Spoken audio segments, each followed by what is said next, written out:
Chapter 32. The panthera's head came over the edge of the cliff, and you would be forgiven for thinking that there was a satisfied sneer on the creature's leopardine face. Standing at its full height, Rain was made painfully aware of just how large the creature was. He himself was by no means short at an intimidating 8 feet, but this creature's ear tips were nearly 12 foot up from the ground. The sheer mass of its body must have put its weight at several tons, which was worrying, as it said a lot about the strength of the monster to haul its entire bulk up a cliff with such ease and speed.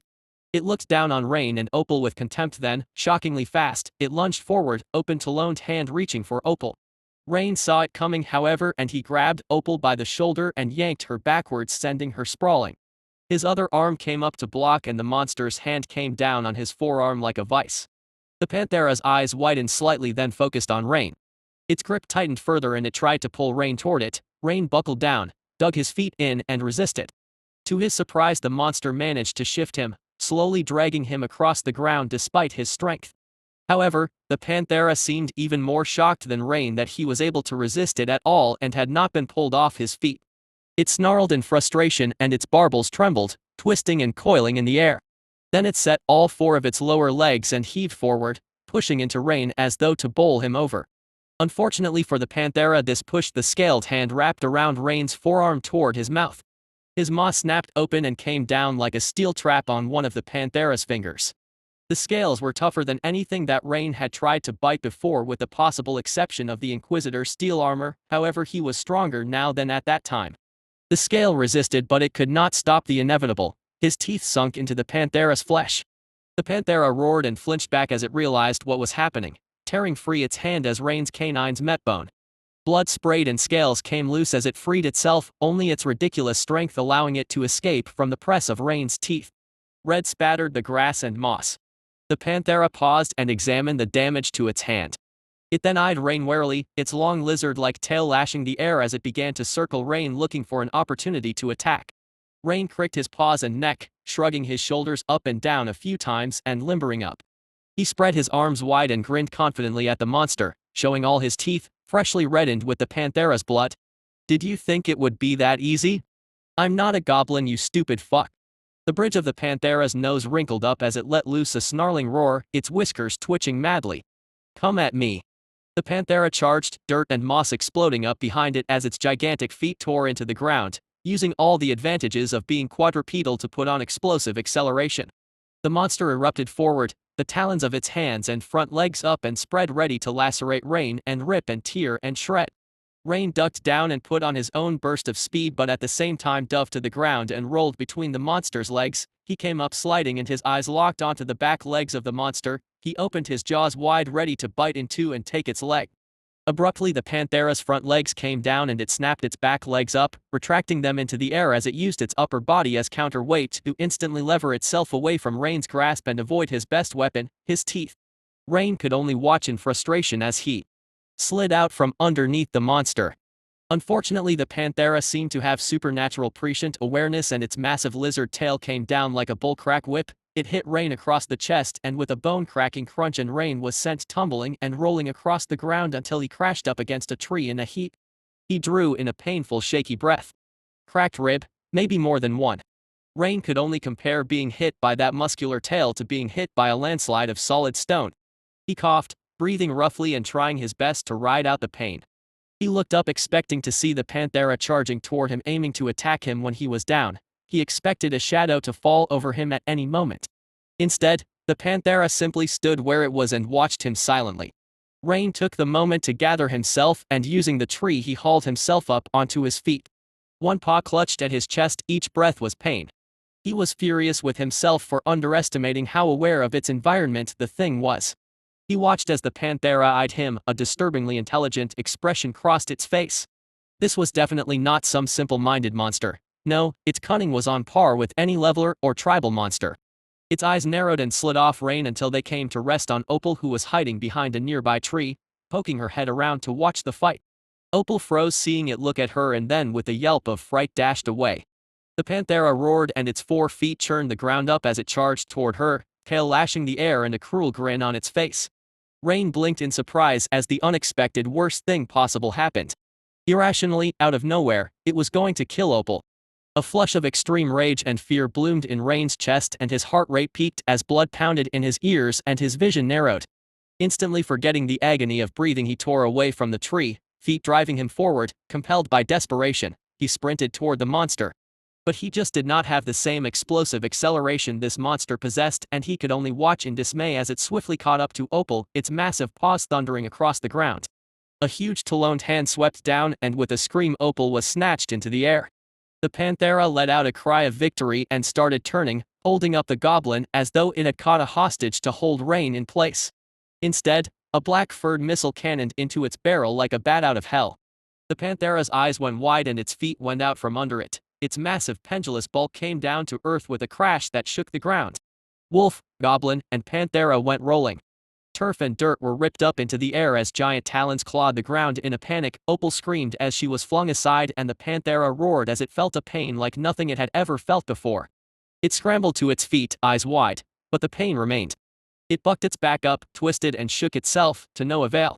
It twisted its upper body around to see the black-furred beast latched onto its lower back, its teeth already carving bloody furrows of flesh from its fur, creating a gory mess. The panthera roared and snarled in fury and tried to reach for Rain, turning its upper body, its taloned hand reaching to grab at Rain and pull him from his back. Rain simply moved to the far side of its lower body and continued ripping bloody chunks. The grasping hand could only snatch at thin air. The panthera snarled in frustration and twisted around the other way, only for Rain to switch sides once more, latching onto its back like a rat worrying a cat. The panthera tried once more but was once again met with frustration. It bellowed and roared and began running and then sprinting across the grass, shaking and bouncing desperately, trying to shake Rain from its lower body. Blood was waterfalling from its back in sheets by this point, and Rain was starting to expose the white bone of ribs to the air as he gnawed his way into it. The roars of the panthera were starting to become shrill and beginning to sound more like screams of agony and fear. In desperation, it threw itself to the ground and rolled over the moss and grass, attempting to crush Rain beneath itself. Rain let it happen. He was blind to pain. He didn't even feel the splintering of his cracked ribs under the pressure. Even with the full weight of the monster on top of him did not stop. He was a ball of savage, mindless instinct. He simply focused on hanging on and burying his teeth ever deeper.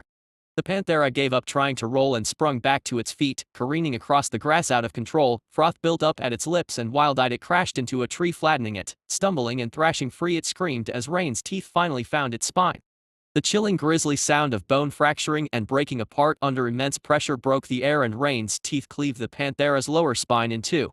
Its back legs immediately stopped all motion, and the monster came crashing down the ground. Frightened eyes looked back at its unmoving back legs, the upper body twisting round to see, uncomprehending why a good third of its body had stopped responding. Its front legs pawed at the ground and it dragged itself forward, its back legs limp behind it. Crunch. Rain moved upward. The panthera screamed. Its upper body thrashed as its lower body slowed and failed to respond. On its back, Rain made a crater of gore as he began to eat the creature alive, ribs and muscle and flesh disappearing into his savaging maw. He was ruthless and ate his way down into its chest, devouring the monster's lower body as the upper body screamed and shrieked in fear and torment. Strange organs, muscles, parts, all were blindly consumed. It wasn't long until Rain had split the creature in twain, leaving behind the back half of its lower body as the upper body desperately clawed at the ground and dragged itself forward, spilling its guts out behind it as it went. It didn't help. Rain ate upward. Soon the front legs, lower chest were gone, unrelentingly consumed, and only the upper body was left.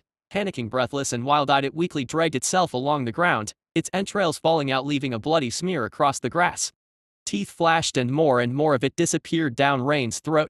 Fearful eyes looked down and could only watch as its body swiftly disappeared. Blood welled up in its mouth and streamed from its lips as the monster died, an expression of terror frozen across its face. It slumped to the ground. Rain kept eating. Chapter 33. The last of the palatable panthera's tail disappeared into Rain's mouth, and he shivered as the banked-up growth washed over his body.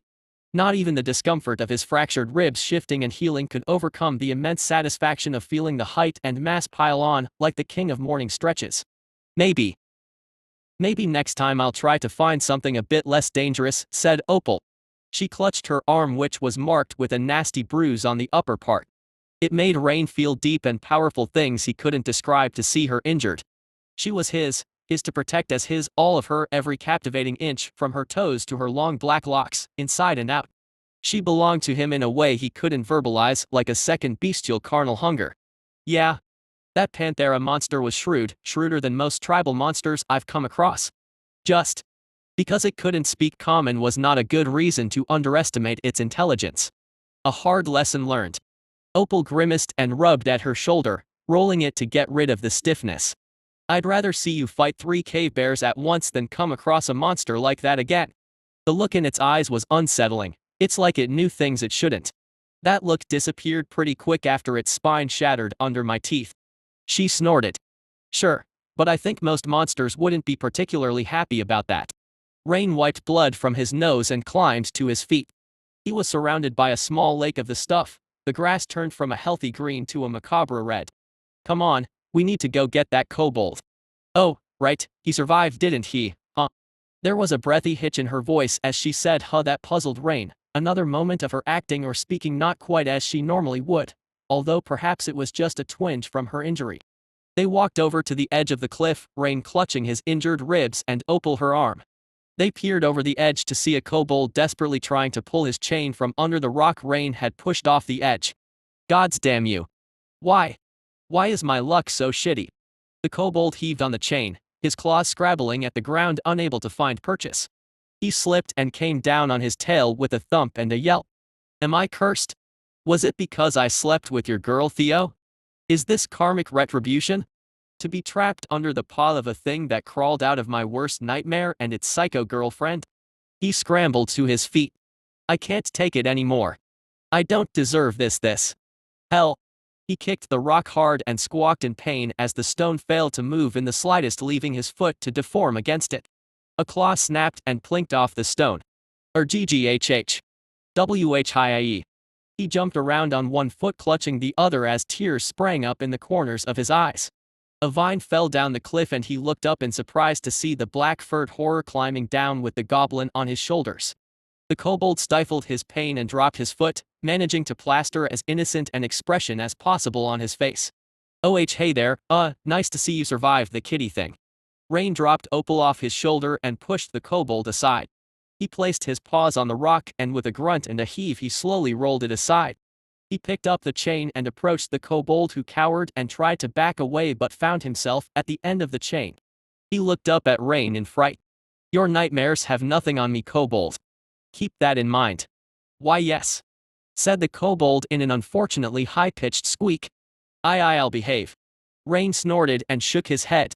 I saw something down here from up on the cliff that I need. I really need it. Follow me. He led the way through the grassy, mossy terrain, and gradually the trees became more frequent until it was becoming crowded. Crystal light filtered down between the branches, dappling the grass. They suddenly stepped free from a tree line and a crystal-clear pool of water was revealed. Opal froze mid-step, her eyes going round. But what, no? You just bathed and I'm clay mostly clean. Rain tied the kobold's chain to a tree. Baying regularly is important, plus I'm covered in panthera. I'm not. I didn't eat panthera, said Opal, slowly backing away. You're covered in half-goblin blood and all kinds of muck. That's just the lighting. Rain's paw whipped out and engulfed her arm. Opal only had time for one look of desperation before Rain launched her up into the air to come screaming down into the lake with a splash. Rain soon followed, producing a much larger splash that caused waves to wash up against the shore. He reveled in being in water again, the blood of the panthera and the last of the half-goblins washed away by thorough use of his paws, leaving him fresh and pleased and glossy furred. He caught Opal as she was surreptitiously trying to make her way to shore and dragged her close. The goblin squirmed in his grasp, but she could do nothing as he stripped her of her shorts and breast wrap and thoroughly washed her hair, her limbs, her back. His rough paw pads ran over her green skin, scouring the dirt from her and leaving shiny blemish-free skin behind. She seemed to give up and accept this was happening a lot sooner than last time, to Rain's amusement, her body gradually relaxing as he cleaned her. His paws ran up over her chest and he slowly, teasingly, mauled at her breasts, roughly squeezing them together and rolling them between his digits, kneading them and making her produce cute little gasps. His paws followed the curve of her chest outward and he pinched at her nipples, each stiff little thing pressed between his heavy pads. He pulled on them, milking them in his massive grasp, rolling his pads forward and then easing back, her soft breasts compressing and molding under his ministrations. The goblin squirmed desperately in his lap, her small hands frantically clutching at his fur, her hips pushing and butting back into his enormous sheath of their own accord, little helpless noises emerging from her lips. He paused as her breath came out in a long lush moan. He then moved his paws downward, running over her flared hips and onto her thighs and then between them. She let out a gaspy moan as his paw pads ran over her crotch, dipping between her thighs to press up against her soft folds and smearing her sensitive lower lips apart. He could feel the goblin girl's clit starting to poke from its hood as his massive paw rolled past it, the cute little rigid nub desperately pressing into his pads, throbbing with arousal. He wondered if he could ever convince the goblin that bathing was good and important and not just an annoyance. He was sure she liked this part. His brow furrowed, however, when his paws ran back up and across her stomach where he felt something, a slight hard bump. What was this? Opal let out a different kind of gasp and shivered in his paws as he pressed his paw down on her abdomen. Thoughts started to coalesce, her recent reticence, the random trembling. No, it couldn't be, they had been together only once, and that only a few days ago. This couldn't be what he was thinking. But then weren't goblins supposed to be one of the fastest reproducing monsters?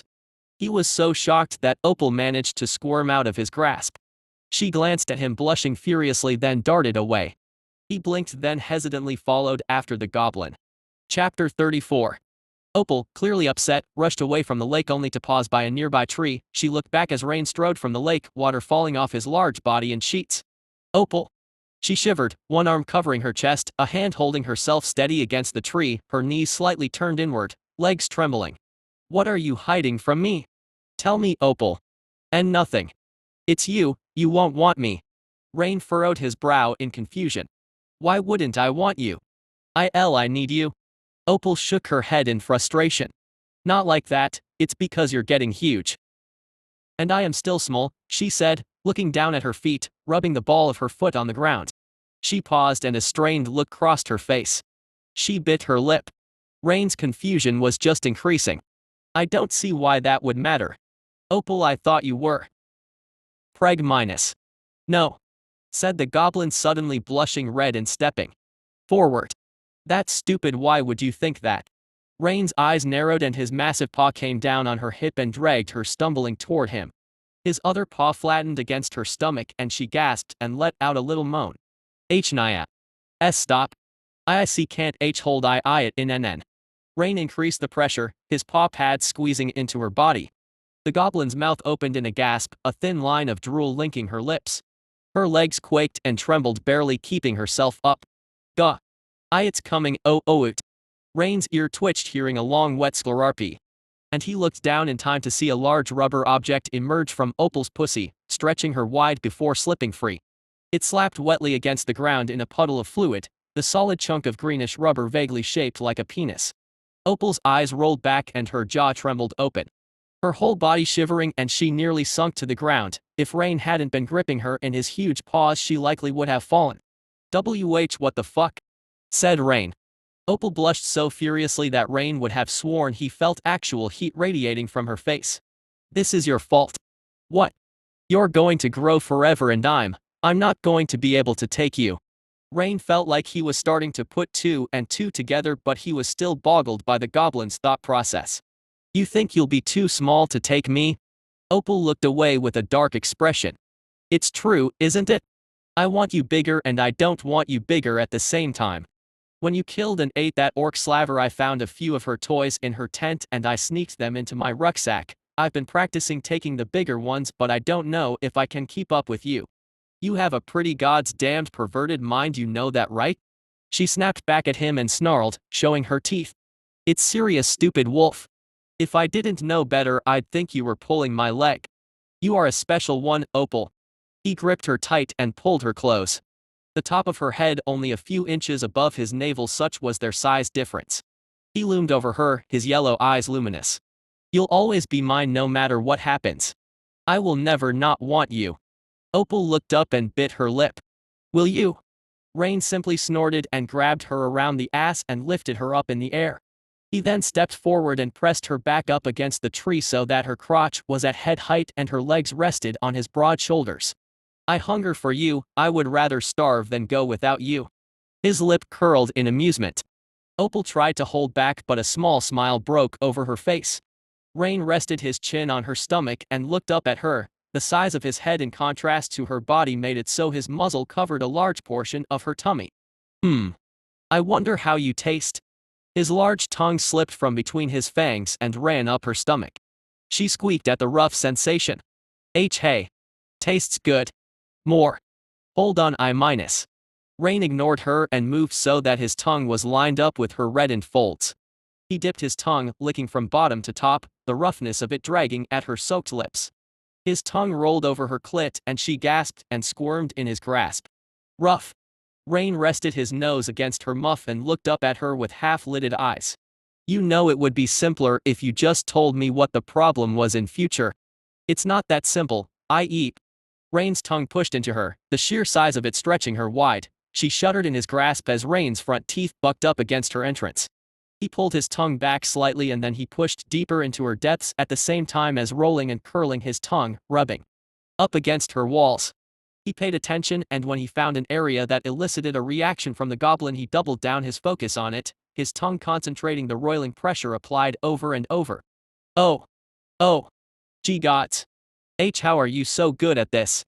Rain didn't reply but moved from simply coiling his tongue to retracting and digging back in. His tongue was large enough that he was essentially tongue-fucking the goblin, rapidly pushing apart her sloppy folds. He pushed his muzzle close, compressing her muff, eager to reach further into her depths as the goblin let out a long lewd moan. Fuck. FHKK. Cried the goblin as Rain increased in intensity. She grabbed at Rain's ears and held on for dear life, a large ear grasped in each hand, her body trembling and her hips instinctively trying to grind against Rain's face as Rain went even faster and harder. Her legs went up and her toes stretched as her nerves exploded. Her mouth formed an O as she screamed and her ankles drummed against Rain's back as her back arched. Slow downy. But Rain wasn't done. His paws gripped her all the harder and from deep in his chest came a deep reverberating bone-shaking bass growl that made the leaves of the tree shiver. Being pressed up against his mouth, the sensation was 100 times stronger and Opal's fingernails dug into his ears as the solid vibration hit her puss, especially her clit as his teeth pressed up against it. At the same time Rain peaked with his tongue fucking, forcefully shoving his tongue in and out with all the outsized strength he possessed in the thick muscle, roughly parting her lips and stretching her rippling walls around it. WWYAEIH. Opal's eyes rolled back as the combination freighted into her senses, her vision popping and flaring as lightning shot up her body. Her toes curled and her thighs desperately squeezed at Rain's head before the feeling climaxed and her legs shot out straight, stretching to her limit, her toes splayed as her mouth opened and she screamed full-throatedly. Her walls gripped down on Rain like a vice, wildly clenching and unclenching and convulsing along the length of his tongue, practically slurping on the muscle as she bucked her hips. Rain only had a moment's notice before fluid exploded outward, a massive spurting sloppy squirt that gushed around his tongue. Once, twice, 3 times, she came hard into his muzzle, fluid filling his mouth to waterfall out to the ground far below, her juices pouring from his lips, although most he eagerly drank down. At last, she fell limp, coming down from mind-blowing orgasm, flopping bonelessly in Rain's paws, her body still twitching every other second from aftershocks. That growling is cheating. She managed to get out between deep heaving breaths. Rain withdrew his tongue from her folds with a slurp and lapped any remaining fluid from her swollen muff, his rough tongue dragging her puffy labia up with each lap. She moaned helplessly as he finished. No, it's all me. I have never felt anything like that. Gods, you've ruined me for anyone else ever. Were you planning on doing it with anyone else ever? Hell no. Rain snorted and lowered the goblin from his shoulders and back to the ground.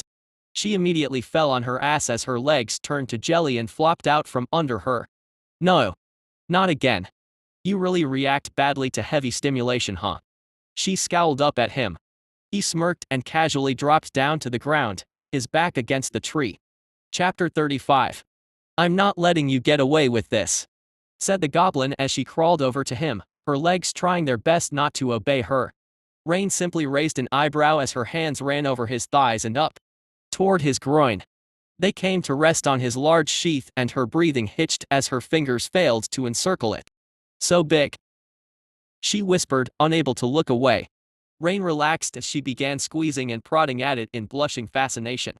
Soon a flash of pink showed amongst the black fur and Opal cooed. She pushed her hands against the sheath as hard as she could, exerting herself, pulling down at it, trying to free the broad tip. With a small lurch she succeeded and the head of his slowly hardening dick slipped free, pushing free from the sheath, stretching it wide with its sheer mass. It gradually poured out. So thick and heavy that Opal struggled with it and it hung down under its own mass, filling both of the goblin's arms with its immensity. She staggered under the weight of it, her arms trembling as she struggled to just keep it up, the surface so hot it warmed her arms where it touched. At last his uninflated knot squeezed out of his sheath with a soft pop and his massive cock began to stiffen. Opal enthusiastically ran her hands up and down it, her eyes wide with excitement, each bump and vein her small fingers caressed heightening the hungry heat in her groin. Rain watched lazily as she squeezed and massaged and tongued the surface, eagerly coaxing it harder and larger. By the time he was fully hard her eyes were round and there was a little fear there.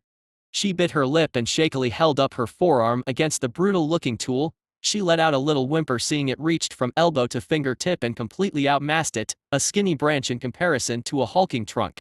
A whole solid 13 inches of dick, a bit more than 4 inches across in diameter, throbbed in Opal's hands. A little over twice the length he had been, but as with his height it did not give a good picture of just how much larger he was in mass. His dick was over 10 times the volume and weight it had been when they had last fucked. Large enough that Opal couldn't get her fingers to touch around it using both hands. The largest vein on it was as thick as her pinky. Holy shit, it's so much bigger than any of the orc's dildos, whined Opal, her legs trembling at the sight, a fresh scalding hot line of lubrication running down her inner thigh.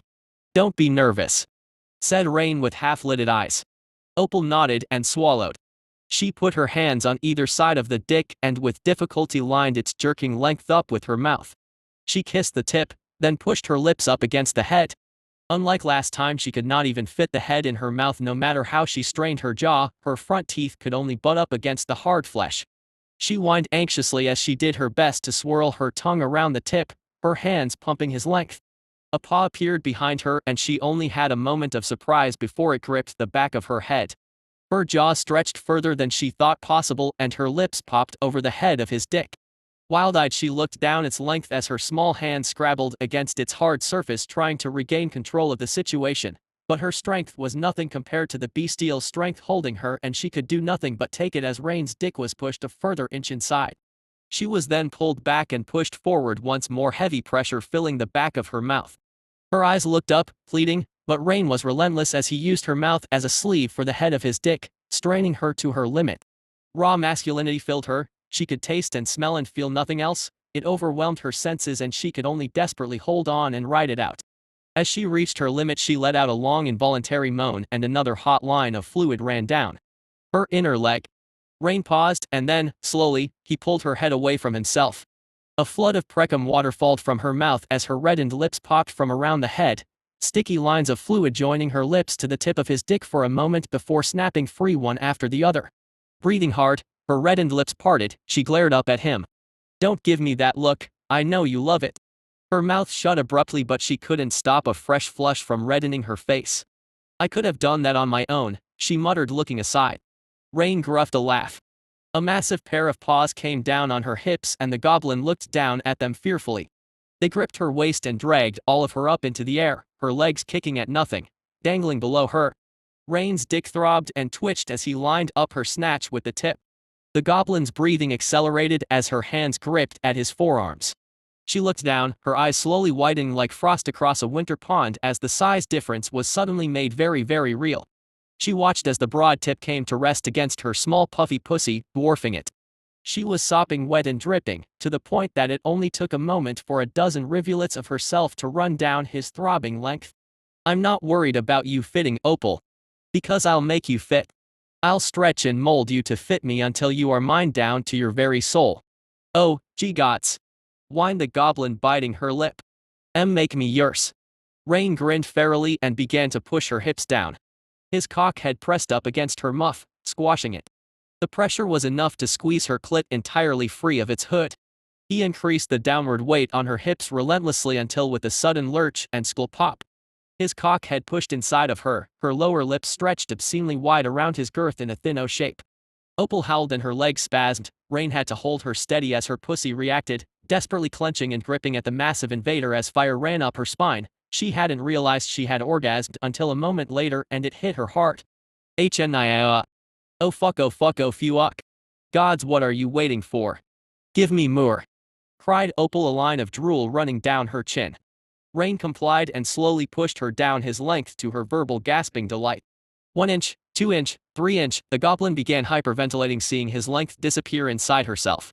Yes, yes. Oh fuck. Rain began shifting his hips, each push and he would drag her down a little further until an entire 6 inches was inside of her, the full length of his cock last time they had done it, but now it was less than half. Don't stop. More, said the goblin as her snatch desperately tried to milk his overpowering length. She descended down 2 more inches and a small bulge appeared on her stomach. She gasped and put her small hand over it, feeling the massive cock inside herself distending her belly. Gods, that's so fucking hot. I'm not done yet. Rain dragged down her hips and she slowly, deliciously, slipped down to come to rest on his uninflated knot, her puss compressing down and refusing to go further.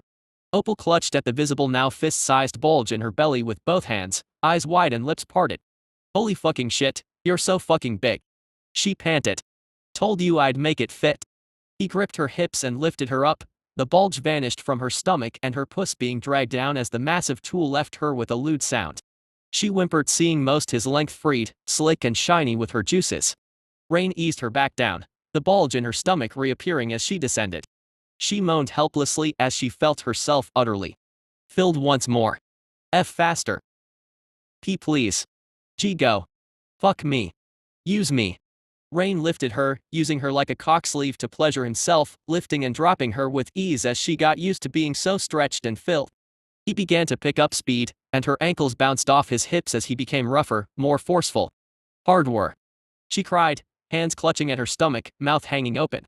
Rain complied and pulled her down to slam into his knot.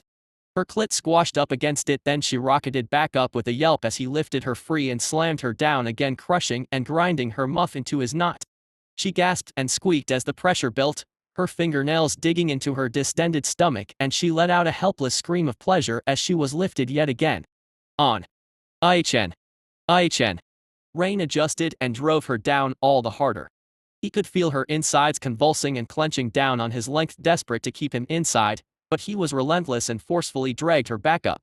Her labia stretched tight around his girth was dragged and pulled down, slipping and deforming over every bump and vein on his throbbing cock. He growled and then he brought her down hard. AIE. She howled as she squirted, her eyes rolled back and fluid exploding from her tightly stretched cunt, high pressure spraying over Rain's knot and drenching his stomach and thighs. Her fingers scrabbled at the bulge in her stomach and her ankles drummed against his sides as her whole body trembled and shook. Rain paused as she collapsed against his torso, still with him deep inside herself. I'm not done, you know, said Rain, cocking his head. Gee gods, Jay, just give me a second. No. He grabbed her by the hips and pushed up the boneless, whimpering, twitching goblin. One paw engulfed a leg and pulled her around, twisting her body around so that her back was facing his chest. This was, of course, brutal on her pussy, and she moaned whorishly, peaking in a squeak as she was roughly shoved into place. He then got his feet under him and stood, the goblin letting out a gasp as the ground dropped below her. Opal hung off his dick, her limbs dangling, her body supported by his paws around her hips and the length inside of her. He growled and tightened his grip around her hips. See careful. Is that Opal? Speak for be rougher please. Fuck you. Fucking fuck. Damn you, alright, it's true. I want you to use me like a fucking sex toy, make me your living cock sleeve. His claws dug into her hips. You never had a choice. Okay, h-nia. She whined as Rain lifted her up, exposing his cock to air. He eased her back down as her breathing started to accelerate and her reddened muff was pushed against his knot. Wait. Rain paused once more. You. Said Opal. Kobold. I can see you watching. A sudden rustle in the foliage drew Rain's attention and he saw a flash of red scales. Get out here. Snapped Opal. Awkwardly the kobold slipped from behind a bush and peeked out at them. What do you think you're doing? Growled Rain, his eyes narrowing. Nothing. IJ just heard you and minus. He's a pervert. Said Opal. No. No, I'm not. Sure you are, tell you what, you can watch. No. I'll wait, what? Rain leaned forward slightly. You want him to watch? Yeah, he wants it bad enough, he should see what a real monster is capable of. Rain leaned back and barked a laugh. Fine. Show him how to fuck a girl pro.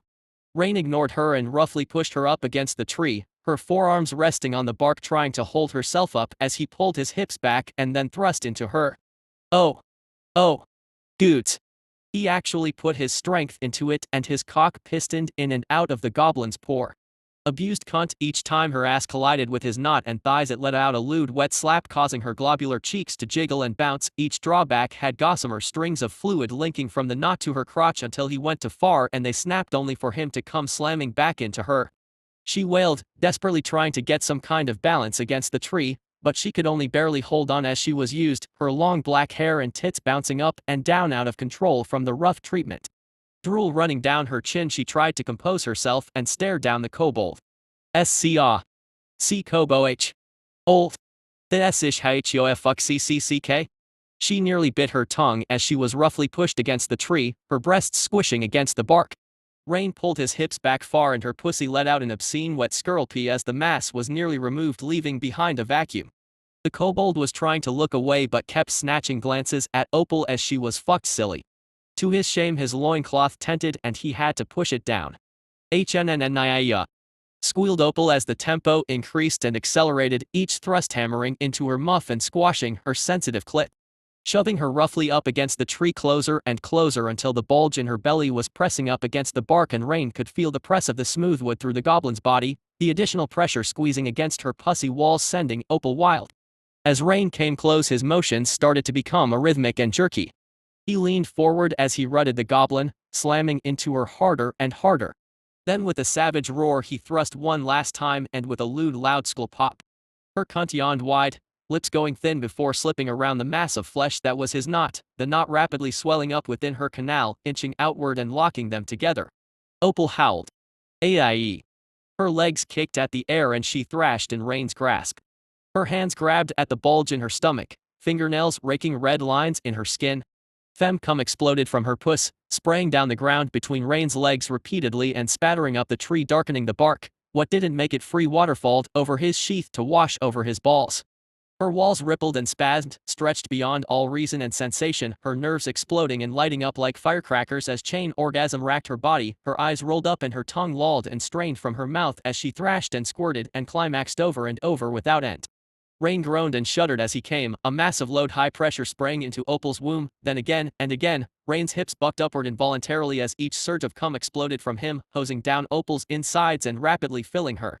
It just didn't stop and Opal's hands shifted as her belly was filled, fifth, sixth, seventh load gushing into the overfilled goblin, more and more and more, distending her stomach like she had eaten a huge meal, a smooth arc from her ribs down to her mons, her hands clutched at her rounded cum belly, Rain swollen not holding everything inside.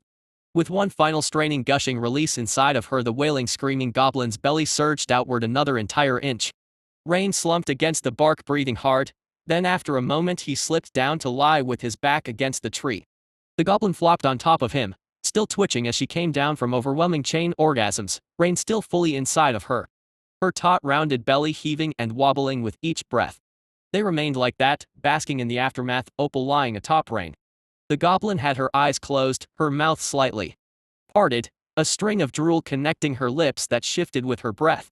She occasionally trembled as pleasure aftershocks rolled up and down her body. A little while passed in glowing satisfied peace. Rain put a paw on Opal's curved-out belly and stroked the smooth arcing surface. It was warm. There's something I need to tell you. Can't we just lay here like this, with so much of you inside me? Yes. But I want to say this anyway. I wasn't always a monster. Wait. What are you talking about? I was never a slave and I wasn't always what I am now. I used to be a leveler, a human. I died at the Great Lake on the bottom floor of the dungeon and was reborn as this, merged with something on the bottom of the lake, an ancient long-dead monster I think. I thought it better you didn't know because monsters like you hate levelers. Do you hate me now? I don't know. Did you wait until we were like this to tell me on purpose? No, I just can't keep anything from you when we are this close, entwined, inside you. I think. All we've done together, you're no leveler Rain, you're a monster. Am I? Trust me, as a monster, I know. Maybe you were a leveler once but you aren't anymore. Maybe you're right, I never actually got to level in my old life, and merging with the thing on the bottom of the lake, it changed how I feel. I feel more assured, more assertive, more animal. Good. She wiggled and cuddled up to his broad chest, winding her fingers through his fur. Rain looked down at the goblin and decided to let her be for the moment. He let his head fall back against the tree and looked up at the cavern. The massive flower bulbs hanging from the ceiling peeked from between the branches, their bright glowing petals filling the cavern with a golden summer light. The pollen particles drifting lazily through the air lent an amazingly peaceful atmosphere. As he watched the bulbs slowly began to bloom, their vast petals unwinding and spreading out, their multicolored natural beauty on full display. He felt himself drifting off. He woke a little while later feeling motion atop himself. He opened his eyes to see Opal trying to move. She was sitting crouched over him, her feet to either side of his hips. She sucked in a breath, set her legs, and then with a grunt she tried to lift herself. Her legs were like wet rope, however, and after a moment of straining and trembling they collapsed under her and her feet went out to the side with a whimper. "Your legs are too weak." "And no they aren't." Rain snorted and put his paws under her armpits, causing her to gasp. He lifted her as her hands desperately clutched at his paws. He watched with interest as her puss was slowly dragged down and stretched out as his still partially swollen knot tugged her labia downward. Her lips stretched wide and then with a sudden skull pop, his knot burst free. "Ooh," moaned Opal as she fell from his paws and onto the ground, dragging the rest of his massive length from her folds with an obscene wet schlurpee. Her swollen belly hit the grass and compressed. A stream of cum gushed from her abused gaped puss. She shuddered as it was forced from her folds, a thick hose of white that splattered and puddled on the ground pooling around her as her belly shrunk down to normal. She whined as she was emptied, her legs trying to move but only flopping helplessly against the ground. She managed to roll onto her side, a river of white rolling from her red and swollen muff over her thigh and ass to pool on the ground. Rain watched the goblin lying in a small lake of his own jizz with amusement. "You know I'm going to bathe you again now." The goblin tried to escape but her legs wouldn't. "Listen." Mew. Chapter 36. The elf sheep slipped from the cave tunnel and peeked around a large rock into the huge cavern. Ahead of her was a permanent encampment, this being the second floor of the dungeon. It was a common stop-off point for levelers. She was surprised to see it not as it was when she had last been here, however. The camp, which normally held at most 24 people, and that only rarely, had swelled to over 100. Wooden palisades had been put up around its perimeter and it buzzed with activity amongst the uneven rows of tents as levelers rushed around preparing for something. An expedition if she had to guess. She was shocked. It was rare to see such a large showing in a dungeon because organizing levelers was like herding cats. Her eyes quickly found the reason why this had come about. An inquisitor with a fearsome pair of horns crowning her head strode through the camp, shouting and commanding people. A red-haired girl rushed to keep up in her wake, a terrified and sleep-deprived look in her eyes. She noted with curiosity that the inquisitor appeared to be missing part of her arm, only a blood-stained bandaged stump a little after the elbow remained. She pitied the one who had injured the inquisitor. Inquisitors were known to be viciously sadistic in their retribution. She decided she would rather avoid the inquisitor's attention. An inquisitor was not to be fucked with after all, and this one especially, judging by her barely restrained fury. They were one of the few who did not require being very highly leveled to command others, instead relying on the authority and threat of the queen. Not that she suspected this one was low-leveled, the inquisitor held herself far too assuredly for that. She noted that the group she was seeking had come with the expedition. A dozen lamia with their own set of large domed tents had cordoned off one corner of the camp for their own use. She turned behind her to where the pregnant lamia was delicately holding onto her hand and peeking past her shoulder with curiosity. The pair of humans behind her looked on warily. "We made it, you're safe now. But I want to hold the invisibility for just a little longer. It would be best if we avoided attention. It looks like something important is happening and I don't want to get caught up in it." "Oh darling, of course, anything for our wonderful rescuer," beamed the lamia. Is it really safe?" "I can't believe it, this is like a dream," said one of the humans fearfully. "Yes," said the elf sheep. "There's a huge camp of levelers just over there. I'm sure they could take on and defeat just about any monster or monster tribe in this dungeon comfortably. There's nothing to fear, I promise." One of the humans started crying and clutched at the other. Thank you. Thank you for rescuing me. I can never repay you for this, you saved my life." The elf sheep waved it off. "It's fine, I did agree to help you pro bono, not that I wouldn't have without an agreement anyway." "Oh dears, I am so sorry you had such a time. I should have helped, this is partly my fault. My half-goblin children listened to me. Had I known you were so unhappy I could have said something. My apologies, I just wish I could turn back time. Listen, I need to make this up to you, come live with me while you recover and give birth. I am fabulously wealthy and I'm quite happy to spend it to make you too comfortable in this trying time. Really? I have nowhere else to go, that would mean so much. Said the dry-eyed human who was now looking a little less dry-eyed. Please, if you can hide me until I give birth, I don't want my husband to see me like this, said the one with streaming eyes. The Lamia scoffed. Your husband is a fool if he cannot love you despite this. Silly humans. But of course I will be quite happy to put you up no matter the case. The tip of the Lamia's tail slithered around the crying woman until the tip reached her head. The Lamia then wiped away the woman's tears with her tail tip. Lead the way, Lyra, let us away, said the Lamia, nodding at the elf sheep. Yes, just remember to hold on tight, it would be awkward to become visible at the wrong moment. The chain of four, with hands linked, slowly and carefully made their way around the rock and descended down onto the grassy cavern floor. Several dirt paths lead away from the camp. The paths had enough traffic that Lyra decided to take them over the grass and avoid them altogether. They neared the palisades warily. It was not that tall but tall enough that 3 pregnant people did not have a hope of climbing over it. After a moment of consideration, Lyra led them along the wall and they neared a gap where a dirt path led inside. We're going to have to slip by the guard.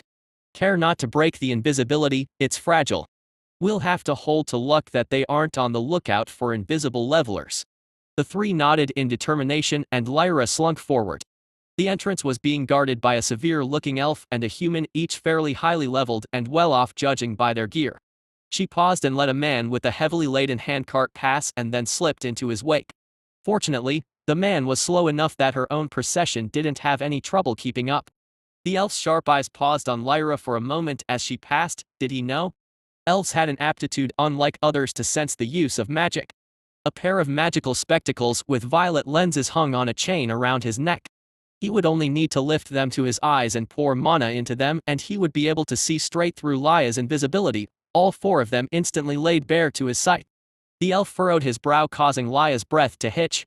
The elf's hand began to move toward the spectacles, but the human suddenly motioned to something behind them. A cart being pulled by a number of goblin slaves had stopped by the path as one of the goblins had fainted from exhaustion. The human guard began to approach the cart and the elf guard followed. Lyra let out a breath of relief and quickly shuffled her pregnant procession on into the camp. They snuck amongst the rows of tents. The tents differed as it seemed that the inquisitor had rallied from the locale populace of levelers. They varied from small tents to medium tents to large expensive tents owned by the highly leveled. People bustled between them and Lyra had to navigate through the gaps and least busy areas.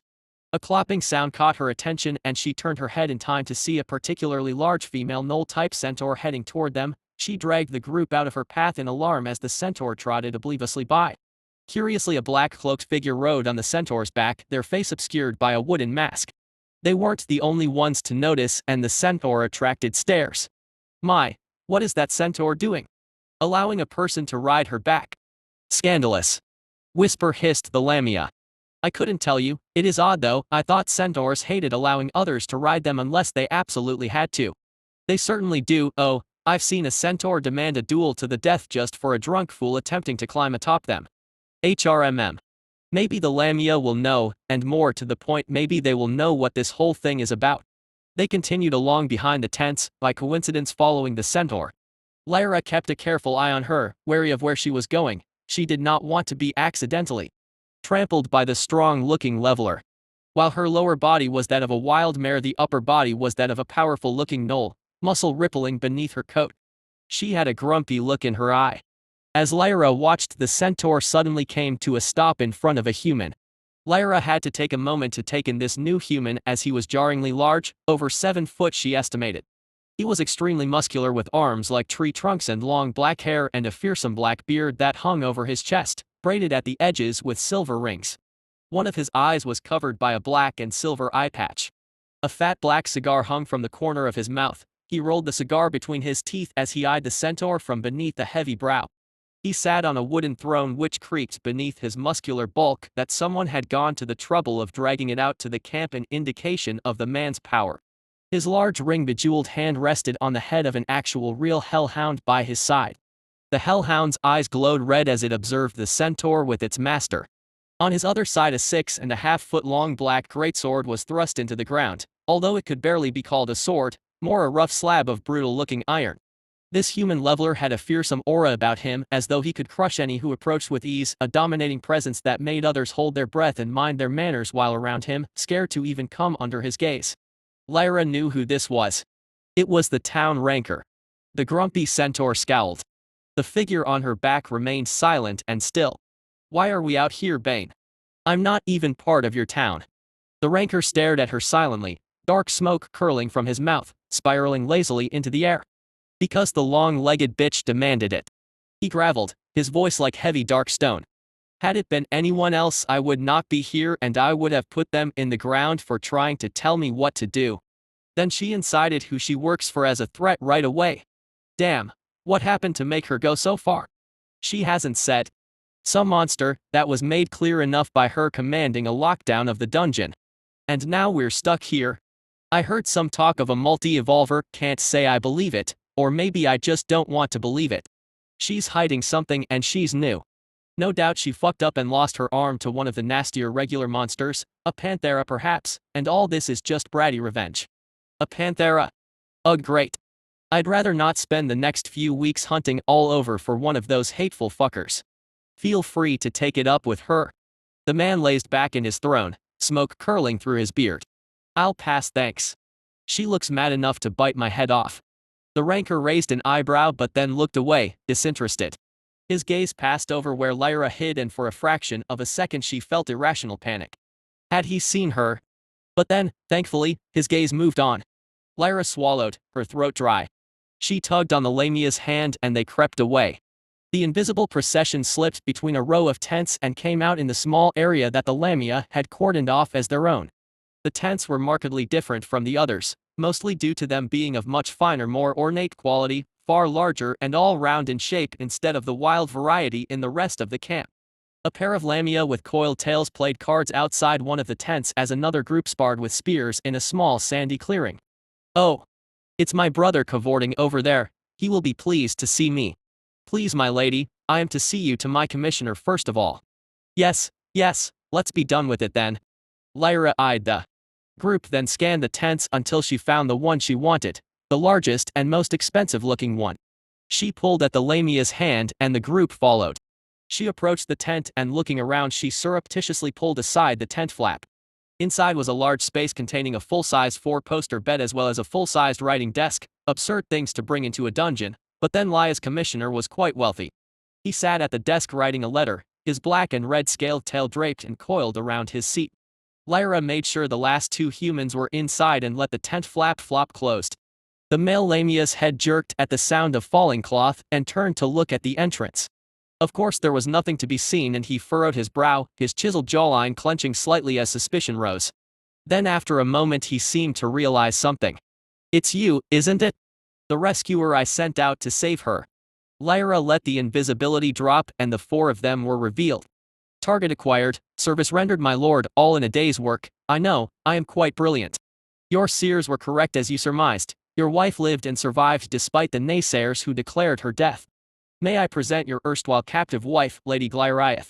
The lamia, Lady Glyriath, clapped her hands together and cheered. The lord only had a flat stare for Lyra. His gaze moved to Glyriath's very clearly pregnant belly. Lyra coughed lightly into her fist. Is that okay?" His emotionless gaze moved back to Lyra. "What happened to the two I sent with you?" "Oh, about that, in the process of, rescuing I might have been slightly captured myself." "Slightly?" "Why yes, and sadly the two mercenaries you sent with me refused to be restrained, they were killed in action." "Very brave." "I see. Oh, don't be a stick in the mud, Ranveer. She did wonderfully, it's all quite adventurous, being rescued, although admittedly a tad unnecessary." The lord frowned. "What do you mean? Unnecessary? It's not how we thought. I descended from high society to slither and adventure amongst the dungeon. Oh, what did I think of the tribal monsters? I expected mindless, wordless creatures incapable of anything but barbarism. But no, they showed thought, reason, and an interest in learning. I would have eventually come to an understanding. I tracked her down to a half-goblin tribe. She had been there for some time, I believe. The Lord's eyes narrowed and he moved from his seat, his long tail uncoiling itself and lifting him up. You mean to tell me? He slithered closer. That this pregnancy is the result of monsters? Oh hush, it wouldn't be the first time I've lain a clutch with another, nor yourself having lain with another and openly parented a few bastards. Nobody cares, no Lamia anyway. With levelers, Glyriath, not monsters. Never filthy monsters. I'm not sure that there is that much of a difference these days, at least with the tribal ones. Words I abhor to hear just came from your lips, Glyriath. Words that are true. Whether you like it or not, things are going to change around here and I intend to see that is the case. My half-goblin children will be an excellent example to show society once I birth them. You'll see, their tribal memory is nothing to underestimate.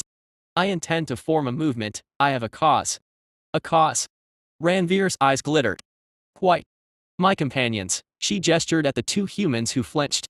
Will also both birth minus. Do feel well, Glyriath? He interrupted. Perhaps your pregnancy and ordeal has had an effect on you and you are not yourself. He slithered closer and took her hand. Hardly. I enjoyed the experience, it made so many things make sense and click into place. Plus, you know, monsters can be quite interesting lovers. I think you could learn a thing or two, husband. You compare me to monsters? The Lord's brow rose. In the art of pleasure there is always mo minus. A black knife appeared in Ranveer's hand and punched into Glyriath's throat. A wash of red ran down her chest as her eyes widened in shock. She tried to scream but only a wet gurgle was produced as more blood burbled from the wound. The others froze. The attack had been so sudden and violent that it took more than a moment to process what had just happened. The Lord spun as one of the humans opened her mouth to scream and his hand shot out. The knife leapt forward like a bolt from a crossbow, slamming into her eye socket. She slumped down dead. As the blade hit and the woman died, the Lord's tail snapped out at the same time. It slithered up the leg of the remaining woman who was turning to see her companion die, her face ashen. She tried to cry out but the tail reached her head and the tip wrapped tight around her throat, preventing her from making a noise. Glyriath slowly sunk to the ground as the light went out of her eyes. Lyra backed away wide-eyed. She raised her hand to use her invisibility skill. Stop. Or the girl dies. Ranveer raised his hand. Lyra paused. The pregnant woman's desperate eyes begged for help as she clutched at the tail squeezing around her neck. I don't have anything to do with this, you crazy bastard, nor does she. You did not have anything to do with my wife's insanity. Her decision to try and suicide bomb my reputation and standing was hers alone. Then let us go. Unfortunately, Uxaricide is not looked well upon. Her family would seek to harm me for killing my wife. Well, you shouldn't have done it, damn you. She didn't deserve to die. You should be punished for what you did. As far as they will know, I did not kill her. You hold the knife that did the deed after all. Lyra blinked at him, then looked down at her hand. Her hand held the black blade that had formerly been embedded in the pregnant woman's eye socket. Somehow she now held it. Her hand was even spattered with blood. I what? How? The snap crack of a breaking neck made her look up and she only had a moment to cry out before the dead body of the other women held in the Lord's tail was flung toward her with all the power of a high leveler. The pregnant woman collided with her brutally and she was blown out of the tent flap and sent tumbling across the ground, knife flying from her hand to go skittering across the dirt. She collided with Alamia's tail in a heap. She clutched her arm. The impact had been hard enough to bruise bone and she winced and hissed breath between her teeth as she gathered herself. She looked up to see that the Lamia she had rolled up against was Glyriath's brother. What's this now? Are you okay? Hell minus. Before she could finish, however, Lord Ranveer burst from the tent and drew all eyes. Lyra was amazed to see he barely looked the same person. Tears ran down his cheeks and his body language was stricken. She came back. But we've been betrayed. Whoa, hold on now, calm yourself, Ranveer. What are you talking about? Ranveer jabbed an accusing shaky finger at Lyra. That freak mutt, she brought Glyriath back. We were momentarily reunited, but this wretched criminal demanded 100 times the payment, and when we denied her she murdered Glyriath in hot-blooded retribution. No. It cannot be so. Glyriath's dead body is incontrovertible. She was slaughtered by this money-hungry wretch. He ripped aside the flap to his tent, showing the body of Glyriath in plain view of the entrance conveniently arranged to show her bloody neck. A hand grabbed at Laya's hair and she was dragged up into the air. The furious brother got in her face, then he grabbed her arm and held up her blood-covered hand. "What have you done?" screamed the brother. Hold her still, I'm going to end her, I cannot allow this subsapient trash to breathe a moment longer. A green fireball began to coalesce in Ranveer's palms. It was smaller than most, just the size of a marble, but it gave off a frighteningly deadly air. "It wasn't me. He did it," cried Lyra, although none of the watching Lamia looked like they believed her. "Lies. She has a heart as black as any monster. A defect of her mutt birth. Just look at her bloodied hands, the hands of a murderer," roared Ranveer. Glyriath's brother held her up, a cold look in his eyes. Lyra could only stare as the green flaming marble darkened and Ranveer prepared to throw it. This was the end, she was sure of it. She had come to this dungeon town hoping to start a new life only to be caught up in another plot. She closed her eyes, there was nothing left to do, the Lamia who held her was far above her level and his grip was as iron. "Mother, I am sorry, I couldn't amount to much." A hilt suddenly and unexpectedly materialized in her hand out of thin air. The black knife. She didn't hesitate. Her arm whipped around and she stabbed the Lamia who held her. The knife sunk deep. She pulled it free as the Lamia screamed and plunged it in again and again, leaving a dotted row of wounds up his tail and abdomen. The Lamia dropped her as agony made him lose control of his faculties. Lyra used her skill faster than ever before in her life. She vanished.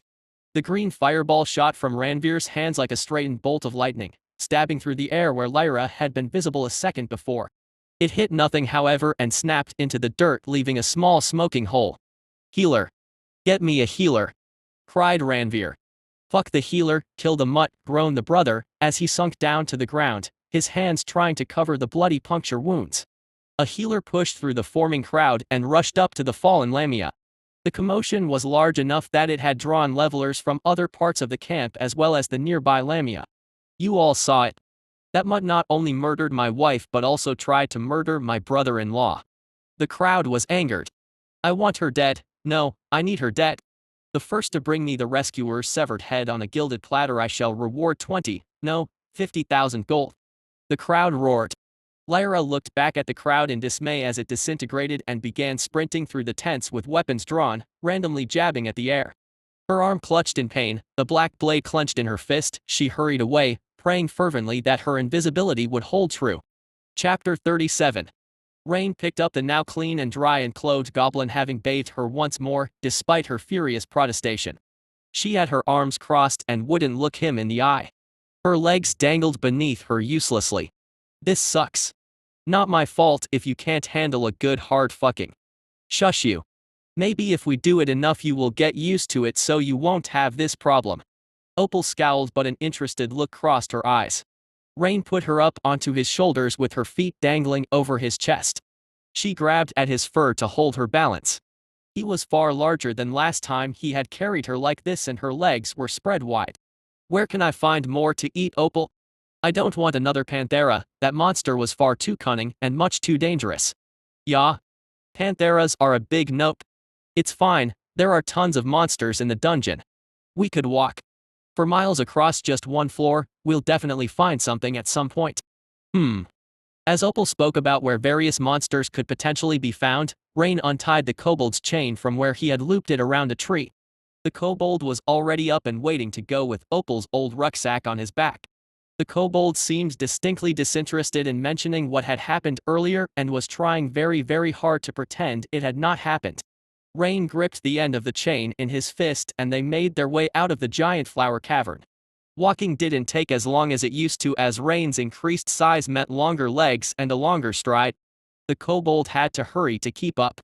They wandered through the endless warren of dungeon tunnels, occasionally popping in and out of minor caverns and varying biomes. At one cavern a dozen small horned rabbits fled from Rain's presence as he went to grab them, eager for a snack. They disappeared into tiny burrows carved into the cavern wall. Growling in annoyance he turned away. His hunger was starting to rise and pull at his attention when they emerged from a dark twisting tunnel into an extremely large cavern. It was by far the largest Rain had seen in the dungeon so far.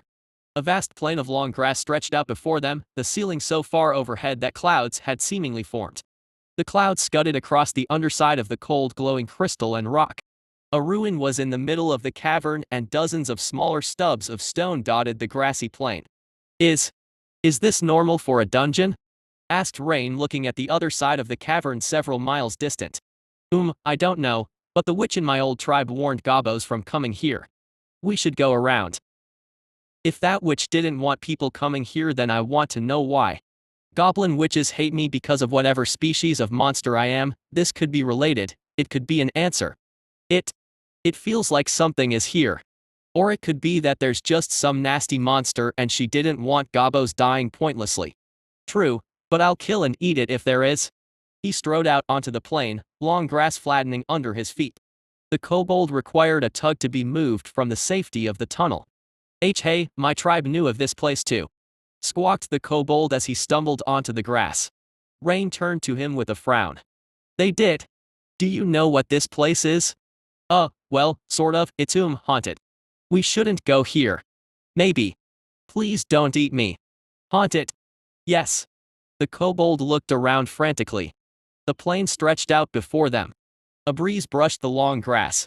Haven't you noticed? There's wind in here. In a dungeon. He's right, that is kind of strange, murmured Opal. It's probably because this cavern is so large, or maybe there is air rising up from lower caverns disturbing the air in here. I'm not turning back because of some wind. Rain marched further into the cavern, fearful kobold in tow. They came across one of the stone stubs dotted throughout the grass. Now that Rain was close, he realized that it was the very last remnant of a structure.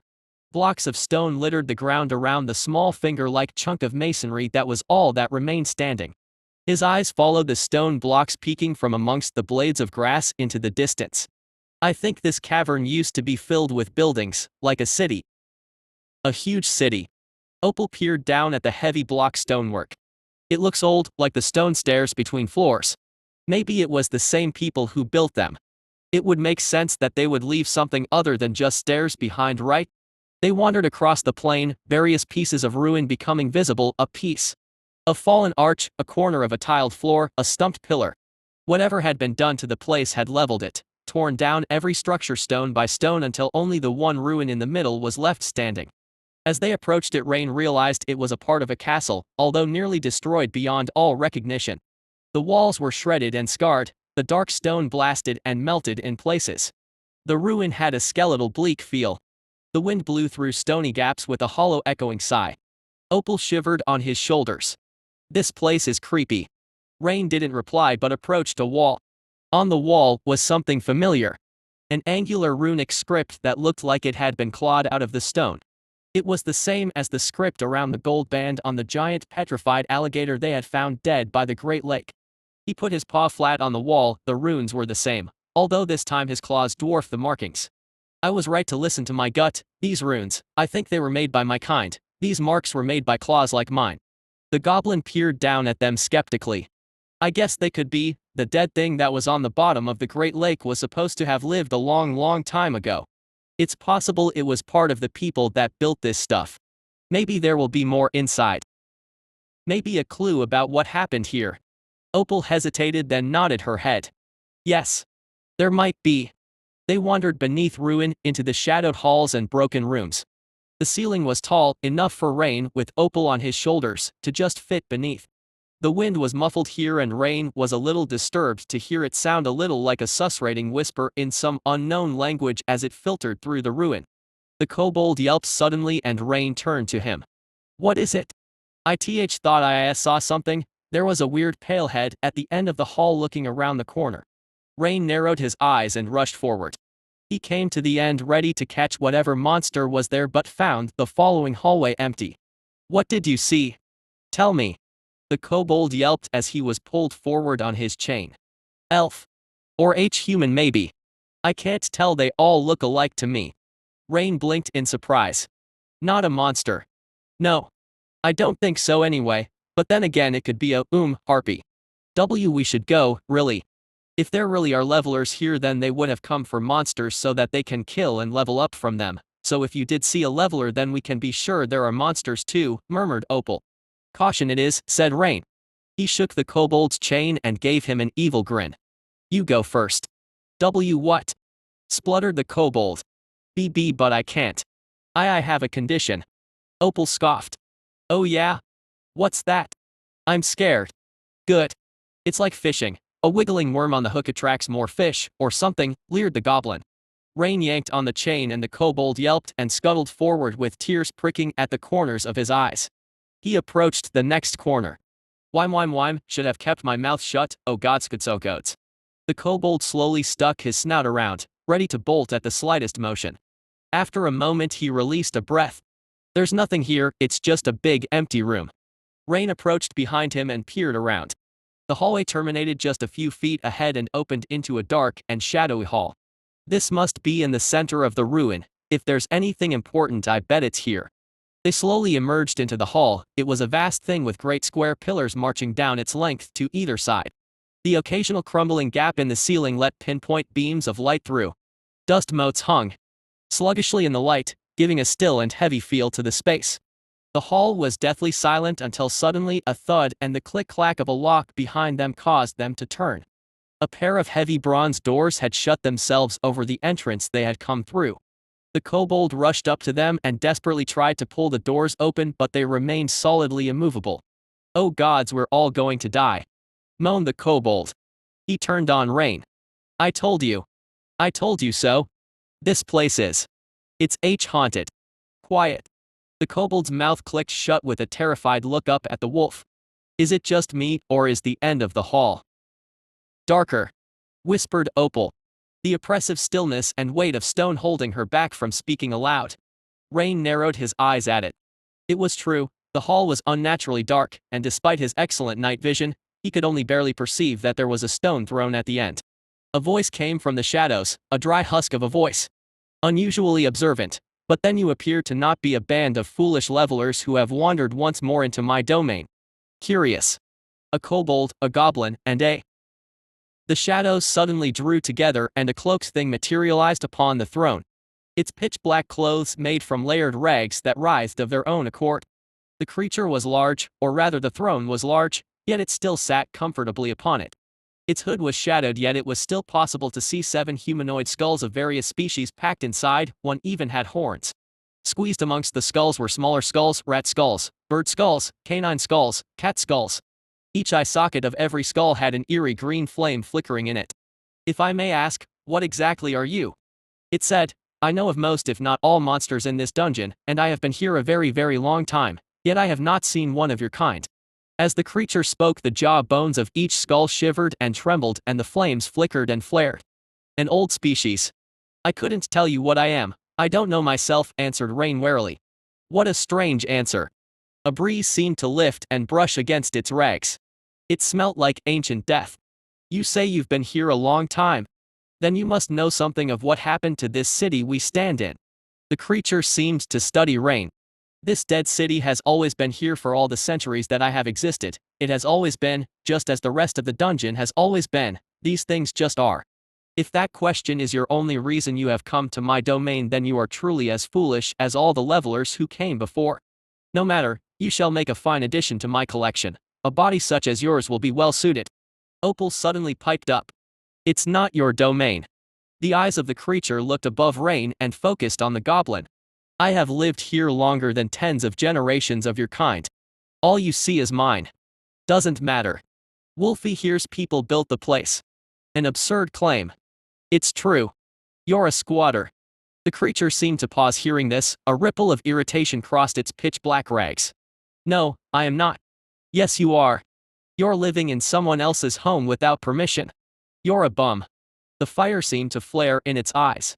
Stop talking. Squatty squatter. How about building your own house instead of squatting all over the place? Nonsense. I shall endeavor to flay your skin from your body before you become mine, goblin.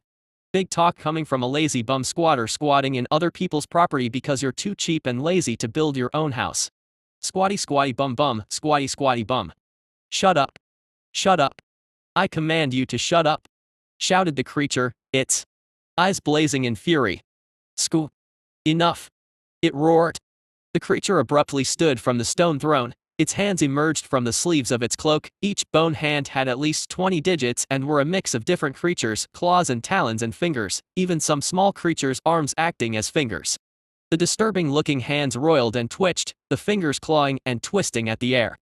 A scraping sound soon came from the empty entrances around the throne and a white thing rushed across the ground, a snake. Snakes! No, it took Rain a moment to realize what he was looking at was not a pile of snakes but dozens of spinal columns twisting and writhing and slithering across the ground, coming together to twist into a larger bony length. Large black triangles were attached at various points on the spines and were dragged into the bone mass, giving the effect of a thorny vine. The snake slithered up to the cloaked creature's feet, then coiled upward into its hands where it formed into a thick staff. The black triangles, which on closer inspection appeared to be some kind of giant shark-like teeth, arranged themselves so that the top quarter of the staff was studded with the things, the largest at the top, each tooth the size of a fist. A brutal-looking spiked club. I would have liked to have avoided damaging you. Oh well. The skulls grinned. Its free hand came up and the many fingers made a beckoning motion at the darkness. After a moment the air was filled with a moaning and shuffling, and Rain and Opal could only watch as figures stumbled from the doorways. They poured in, a veritable crowd of species. Everything was present: monsters, levelers, goblins, kobolds, humans, elves, even to Rain's dismay a huge panthera.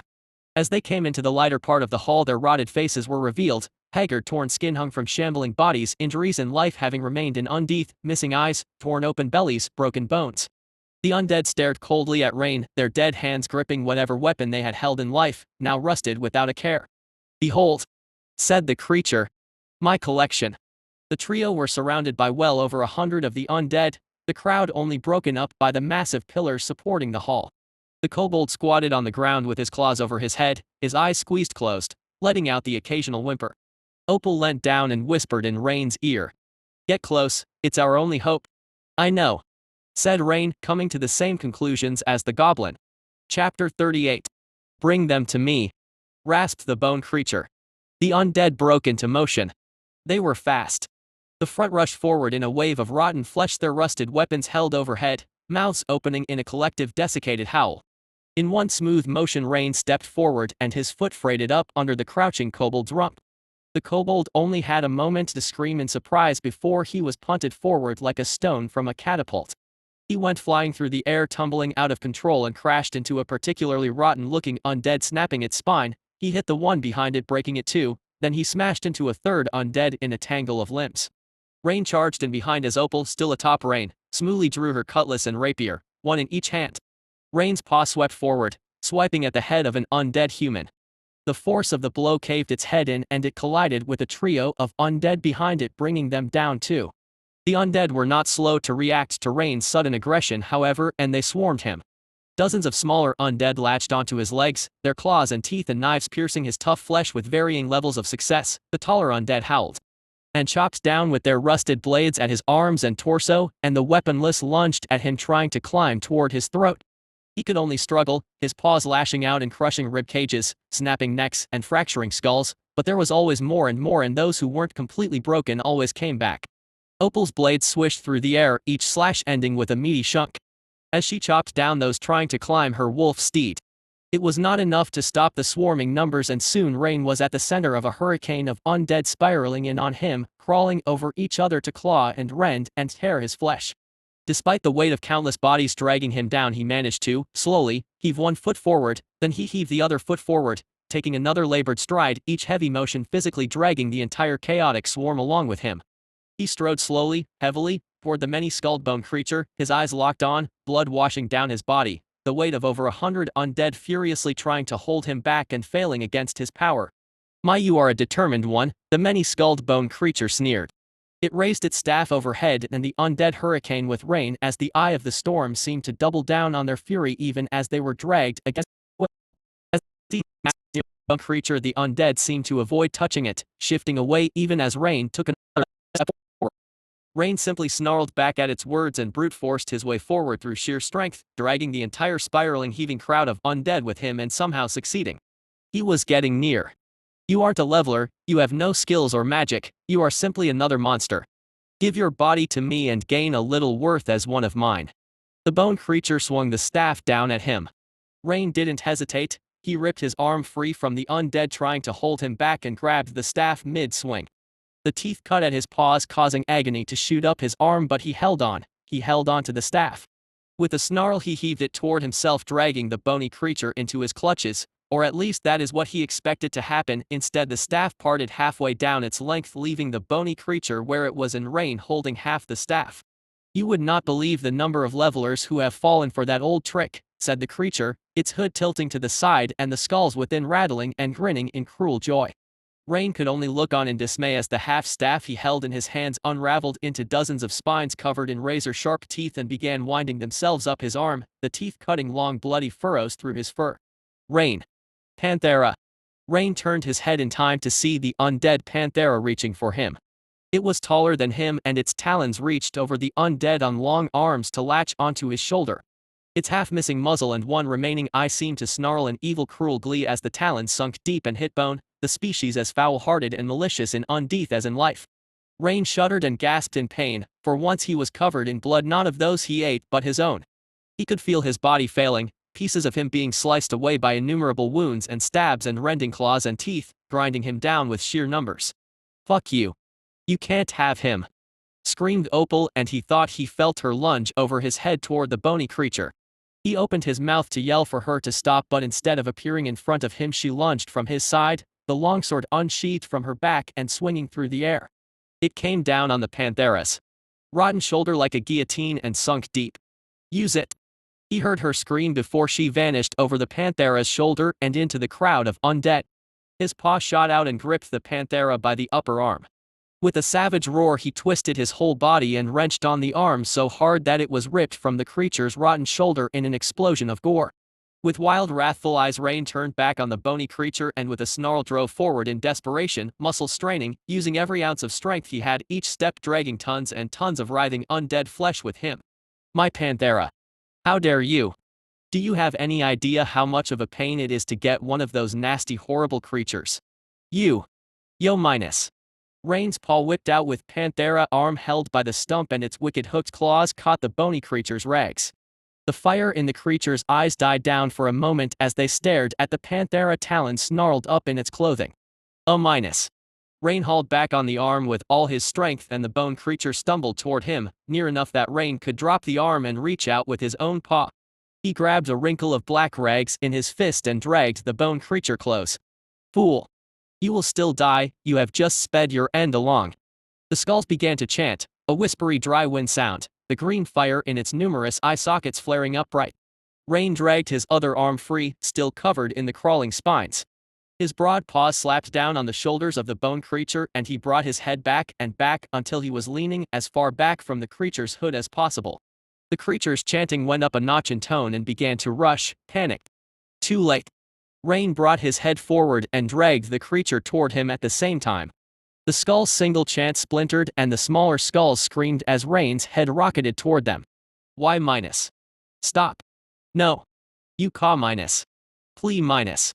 The larger skulls screamed or pled in the moment between, but it was too late. Rain's forehead collided with the horned skull in the center of the 7 larger skulls like a blacksmith's hammer striking an anvil. Bone met bone and the horned skull, not being firmly attached to anything, blasted backward and exploded out the back of the creature's hood, leaving a hole that could be seen straight through. Green electricity sparked between the remaining howling skulls. The undead stumbled, seeming to become sluggish, weakened. Rain leapt on the chance and surged forward, forcing his paws into the gap the horned skull had left. He grasped the sides and forced his arms apart. The skull seemed to resist, green lighting dancing between the bones, desperately holding everything in place, but with a rip-snarl roar Rain tore through and ripped the creature's hood across, sending skulls and spines pouring out the sides. He didn't stop and swiftly tore the creature to pieces, ripping away hunks of cloth and hurling away paws full of bones. Mounds of ribs and spines washed out of the holes in the disintegrating creature to clatter to the floor. The undead fell with it, their motions becoming weaker and weaker until they slumped under their own weight like ragdolls. Rain tore the thing to pieces until it was nothing but bones scattered across a room with a ripped-up pile of rags at the center. Breathing hard he dragged himself free from the mound of undead, the snake-like spines slipping from his torn-up arm. "Opal! Are you alive?" he roared. "Yes." The goblin squeezed herself from underneath the body of the panthera where she had hid. Rain breathed a sigh of relief, but still limped over to her and checked her over. She batted his paws away. "You're hurt. Forget me." She looked over his savaged body with dismay. It's fine, I just need to rest. I hope you die from blood loss, you horrible mangy dog, cried a voice, and Rain turned to see the horned skull resting on the stone throne where it had landed. Its voice was a touch higher than when it had been part of a larger body. While the other skulls littered around the room were immobile, and still a crackle of green sparked around this one, its eyes sputtering as it desperately held onto life. Rain's eyes narrowed. All that work, all the time I put into crafting the perfect collection, and you stumbled in and ruined it all. Damn you. Rain stepped toward the skull. You attacked us without cause, you got what you deserve, and you likely had it a long time coming. You were a leveler once, weren't you? You know. Pa. What does it matter? I've heard stories about forbidden classes turning levelers into horrible things. Necromancy. You seem like the sort. Yes, I was a great necromancer, in fact over level 60, until that bitch of a queen found me. I only escaped by transferring my soul to a skull I had secreted away. Unfortunately, the side effects were problematic. I lost my status as a leveler and became a level less undead, more's the pity. And you spent the centuries down here pissing around and not planning revenge? The skull gave him a sour look. Do you not know what the queen is? I couldn't defeat her in 1,000 lifetimes. I was retired, you know, this was my retirement you ruined. His words bothered Rain for some reason. If you had just wanted it badly enough, you ought. Rain's back arched back as something cleaved into his spine and he fell to the ground, a spot of white-hot pain burning up his lower back. He rolled over and tried to scramble backwards with his legs. To his horror, his legs didn't respond, not even a little. He looked down at them, they remained limp and unmoving, paralyzed. An image of what he had done to the first panthera flashed through his mind, helplessness. Panic began to seep in. A black-clad figure holding a long-handled axe materialized in front of him out of thin air. The blade of the axe dripped with his blood. Oh, poor Wolfie can't use his legs? She stood over him, but not by much. A black leather-covered dwarf, a leveler. Judging by how serious and professional-looking her equipment was, a particularly high-leveled one at that. Behind him the skull cackled, it's karma. Karma, I tell you. Chapter 39. The dwarf kicked at Rain's limp foot and laughed. Oh my, you have caused a fuss. I've never seen an inquisitor as pissed as you made ours. She was practically spitting acid. She sent you. Of course. Although she did ask for you to be taken alive, and I quote, get me that monster so I can skin it alive and wear its fur while I draw and quarter what remains. Town was like a kicked beehive, let me tell ya. Well, no sense dawdling. She hefted the axe. I was going to take you alive, but after that display I think it's safer you come as a corpse. You can thank me in hell. Rain's eyes widened in surprise, but he wasn't looking at the dwarf.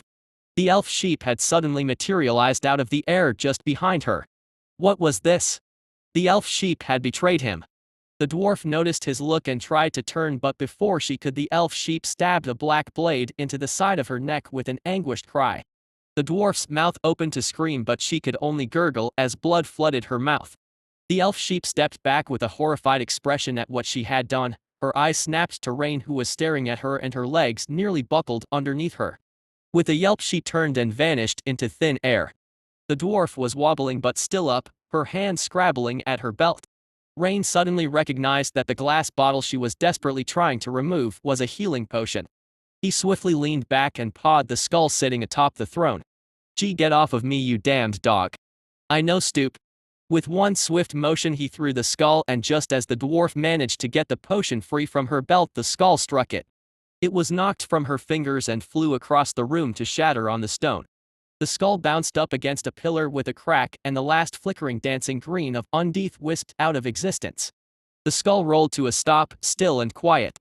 The dwarf stared at him in silent fury, but even as she did, her legs buckled beneath her and she toppled backwards. She was dead before she hit the ground. Rain let out a rattling breath, but then his head snapped around as Opal rushed past, another black-clad leveler chasing her, this one a human. The goblin turned and her cutlass swung up to deflect a sword stroke from the leveler. She was clearly outmatched. She was just a small monster and he a powerful leveler. The cutlass was nearly blown from her fingers with the strike, and her arm was wrenched around brutally just from the colliding metal. She held him back only by the skin of her teeth, even as he watched her legs buckled, going weak at the knees. The goblin somehow used her unreliable legs to her advantage and dipped below the human's blade, letting it whistle overhead. She backpedaled, desperately trying to stay up as her legs failed her. It was going to happen again, the same as when she was kidnapped by slavers, falling at the worst possible moment. Save her! He roared, but no one answered. He searched around for something to throw, but nothing was in reach. He could only watch as Opal desperately parried using her two swords, each blow nearly her death. A kobold crawled from the mound of undead at that point. He looked around surreptitiously and then ran toward one of the doors. The chain ran out and with a squawk he fell on his tail as it yanked on his neck. He scrambled to his feet and tried to pull the chain free from the undead, but it was caught underneath something. He looked around fretfully and spotted Opal as she was backed up against one of the pillars. The kobold clawed at his face and then with a miserable cry he ran toward them and leapt on the leveler's back. The leveler cried out and tried to grab at the kobold, biting and clawing at him. Opal didn't hesitate and she plunged her rapier through the leveler's chest and into his heart. The leveler dropped to the ground, the kobold still attacking him. "You can stop. It's over," she said, breathing hard, her hands on her wobbling knees. The kobold slumped on the dead leveler's back. "Oh gods, why me?" he moaned. Opal looked around at Rain and her eyes widened. Rain couldn't blame her, he was sitting in a slowly growing puddle of his own blood. She rushed over to him. What happened?" Rain nodded at the dwarf. "Assassin, like the one that attacked you. From the Inquisitor." Opal made an unhappy face as she fretfully looked over his wounds. Rain simply snorted, trying his best to ignore her worry. With difficulty he pushed himself backwards using his paws so that his back rested against the foot of the stone throne. "They must have been following us for a while, looking for a moment of weakness to attack. Attacking something while it's distracted or weakened is a plan we would try, but this time it was used against us." Opal's hands clenched into fists. "I'll kill that Inquisitor for this." She suddenly seemed to realize just how far gone Rain was as he coughed and blood flecked from his lips. She turned on the dwarf and quickly began stripping her, efficiently removing her clothes until she was butt naked. She then dragged her over to Rain's side. He weakly gripped the dwarf and brought her to his mouth where he bit off her head, not bothering to start with her extremities. Tough. Chewy. Guess that's to be expected from a dwarf. He quickly devoured the rest of her, only requiring 24 or so bites to completely swallow all of her down. While he ate, Opal dragged over the human and stripped him too. The human quickly followed the dwarf into his gullet as the dwarf was digesting. He expected there to be at least some growth from having eaten two likely quite high levelers, but he was disappointed by what turned out to be next to nothing, his body too heavily focused on healing to do anything else. He checked his wounds and to his relief the bleeding had stopped, although he was still in bad shape. His eyes wandered over to where the healing potion had been thrown and broken. "Could there be?" He pointed at the shattered glass. "Opal, can you check that glass? It was a healing potion." A little hope lifted Opal's brow and she scampered over to the glass and crouched over it. There's a tiny bit in a curved piece of the glass." "Good, bring it here." The goblin reverently lifted the little piece of glass, careful not to let a single drip fall. She carried it over to him and delicately put it to his lips, tipping it back. The sip of remaining liquid landed on his tongue and Rain swallowed. They both checked his wounds.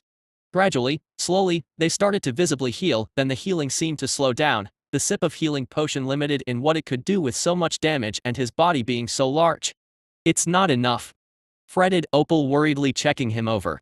She rushed over to the pile of undead and dragged free an undead goblin corpse. Rain eyed it dubiously. "You need to heal better, you got to eat this." She shoved the body into his paws. Rain looked over the inedible-looking corpse. It looked absolutely terrible, but it was true he needed food. He hesitantly raised one of its arms and tore it off. "York! It tastes like bitter jerky marinated in garbage." He made a face but managed to force it down and then started on the rest. 3 bites in he started to slow and then come to a stop. He looked down at his stomach and grimaced. I think I'm going to be Blurgage." Bits of partially digested undead splattered against the floor as Rain heaved up the goblin. He spat the taste from his mouth and wiped his tongue with his paw. "Gods, that was disgusting. Can't eat undead." "Noted. Bottom of the food ranking you go." Opal dropped the corpse she was dragging over with the help of the kobold and gave him a hopeless look. "I'll live, Opal, I just need to sleep and I'll heal." He left his worries and doubts unsaid as there was nothing else to do but hope the worst of his injuries would fix themselves. The kobold stared at Rain warily. It wasn't hard to see that he was hoping Rain would drop dead. Rain glared back at him and the kobold flinched. Why did you help Opal? Because I am an honorable kobold. I see a monster in need and it tugs at my heartstrings. I could not leave such an injustice alone. Rain narrowed his eyes. Why did you help Opal? The kobold swallowed and looked away. Because I can help the team. I'm all in with you guys. Rain snarled and the kobold took a step back in fright. Okay. Fine. It's because had the levelers won then I would have been nothing but an experienced snack for them, dead where I stood. Levelers don't let monsters live without reason. I was either definitely dead with them or maybe going to die with you Lunatia, very nice monsters. Rain nodded in satisfaction. What's your name? The kobold blinked at him in surprise. Why you want to know my name? Really? Rain nodded. The kobold coughed into his fist and cleared his throat. Rick Squintalolos III, third in line for the noble house of Salamansic Furlianerites. Esteemed giant rat hunter, famed amongst my peers. I'm not pronouncing that. Your name is now Red. Why you can't change my name? Your name is Red. Nuwu. That's not even a real name. That's the name of a child's toy. Red. But. Rain loomed at him, which was impressive given he was slumped against the throne still. The kobold whimpered and looked at his feet. My name is Red. Opal slapped him on the shoulder. Thanks for saving my ass, Red. The kobold stumbled forward under the slap and made a pained face. That's. You're welcome. Rain snorted then turned to look around the hall. He narrowed his eyes. I know you're here, watching, listening. Show yourself. The hall remained still. You did what you did for a reason, don't leave me waiting. Standing half behind a pillar the elf sheep suddenly became visible, her face pale and her legs visibly trembling. Hi. It's me. Again. You saved my life. And murdered a leveler, oh gee gods, what have I done? You did what you felt you needed to do, though I would like to know why. The elf sheep seemed to gather herself as though building up toward a speech she had been going over and over in her head. I came because I want your protection, and to join Minus. It's yours. I feel I have a lot to offer your, band. I am out of contract and a free agent, I have a very particular set of skill. Wait, what did you say? I said you have it. I watched you from the forest as you left the half-goblin tribe. You can turn yourself and others invisible. I want that. Oh. She seemed to relax a little. You know I had thought of quite a lot to persuade you, it was really good and very persuasive. Well, you can still tell me if you wish. The elf sheep sighed. The moments kinda passed, but you should know I'm not doing this out of the kindness of my heart. I know, otherwise you wouldn't have said protection. She nodded. I might have gotten in a speck of trouble. A speck large enough to throw yourself on the mercy of a monster? Some speck. Yes. Well, you know that pregnant lamia you freed who wanted to bridge the divide between monsters and levelers? Well, I kinda have a bounty on my head for her murder. You didn't murder her, did you? If you had, you wouldn't have been as bothered by what you just did. No. I was framed by her horrible husband. She held out her hand and a black-bladed knife appeared out of thin air in it. Framed and handed a cursed item I cannot get rid of. Opal spat. Levelers. Backstabbing rats. Why should we keep her around? She's just as likely to betray us as the leveler that betrayed her. She did save my life. The elf sheep scowled. You think I want to be here? My class is called Rescuer. I rescue levelers who get into trouble in dungeons, from monsters like you lot. Well, now you can rescue monsters. The elf sheep groaned and put her head in her hands. Did I really make the right choice? She peeked between her fingers. You know there's over 100 levelers looking for you, right? I should have known it was you from the start. You took the inquisitor's arm, didn't you? Opal held up the long sword with a grin. Took her sword too. Of course you did, things couldn't get any better, could they? Opal scowled. Why do you even want protection? You've got invisibility, you can just scuttle away like a rat. I can't leave and I have a very fragile kind of invisibility. The only reason those two assassins didn't know to look was because they hadn't heard the news yet. If you know to look and have the right tools or skills, it's not hard to see me. See. She's useless, said Opal triumphantly. The elf sheep opened her mouth to protest, but Rain held up a paw. It's fine. Tell me, none of your skills let you see others who are invisible, right? No, I can maybe get a feeling someone with invisibility as fragile as mine is nearby. I'm part elf, but someone high level. Not very likely. Rain nodded. That's not good. We need to change the situation. Either we find some way to see the invisible, or we leave the dungeon, go where they aren't. Opal turned on him in surprise. Even the kobold looked surprised. What? Said Opal. We can't leave. Sooner or later at least some of those levelers are going to find us, and if they are in large groups we aren't going to win. If there are any more assassin types, all they have to do is get lucky, as we have no way of seeing them. The simple answer is to go where they are not without them knowing. That way they spend their time scouring the dungeon looking for something that is already gone. But it will be fine, Opal. It's safer on the surface normally, away from a dungeon swarming with levelers. Definitely so. The goblin gave him an offended look, as though she couldn't believe he was considering this. I'm sorry, it's a nice idea, but it's not going to work, said Lyra the Inquisitor. She put the dungeon in lockdown. Nothing and nobody can leave or enter. It's literally impossible. Are you sure? I saw it myself. I went to check the entrance before I found you. We can't leave. Opal scuffed the ground with the ball of her foot. Why don't you just take one of the other ways out? The elf sheep blinked at her. What are you talking about? There are no other ways. Dungeons only have one way out, obviously. HMPHH, you're so cocky and arrogant, typical leveler. I have something you don't, sheep girl. I have memories of gobos in past lives. I know there are other ways out of this dungeon because gobbo scouts used them in the past. Rain and Lyra stared at the goblin. Dungeon monsters can leave a dungeon whenever they want, said Lyra, a little childhood fear creeping into her voice. Opal crossed her arms. It's a secret gobbo route for special gobbos. Like me. You can show us the way out, Opal?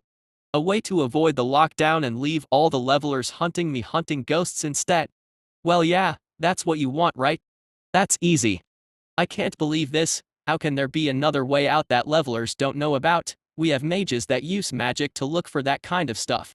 Levelers are all drooling nasty morons. It's really not that surprising they'd miss a clever gobbo thing like that, said Opal, lifting her head at Lyra and looking down her nose at her. I'll believe it when I see it. It seems far more likely you had a weird dream and are confusing it with ancestral memory. Opal stuck her tongue out at Lyra. Fee, suit yourself, get ready to eat crow though. She turned away and joined Red in sorting through the undead. What's your name, elfie sheep thing? Said Rain. She wrinkled her nose in annoyance. It's Lyra, and I'm not half sheep, I'm half elf, half woolly. My father was an elf, my mother a woolly, and please keep the jokes about sheep to yourself, and the ones about elves sleeping with anything on two legs. My name is Rain. The angry goblin is called Opal. I'm not angry, seethed Opal. I need you to come here, Lyra. Lyra eyed him and then nodded. She took a step from behind the pillar, her legs trembling out of control.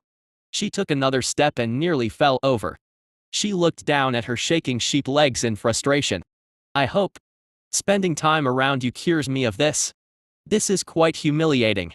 She slapped her thighs twice and drew in a deep breath, then took another step forward. This time it was a little better and she made her way over to Rain, though still occasionally having to stop to gather herself.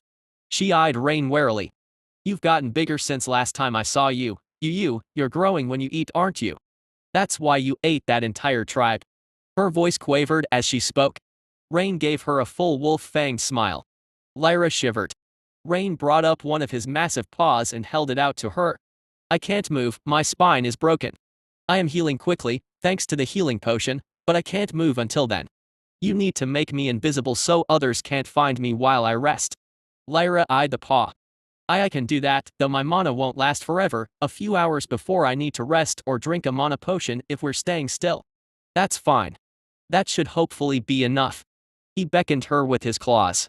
She looked at his paw and visibly gulped, then extended her trembling hand forward. It came to rest over one of his paw pads. His digits were large enough that each digit was as thick as her wrist, and had she tried to wrap her fingers around one it might not have reached. Oh, your paws are warm. Okay, I'm going to do it in 3, 2, 1.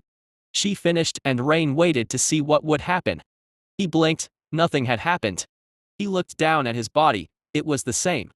No, it was not the same. His fur seemed like it was suddenly darker, as though shadowed.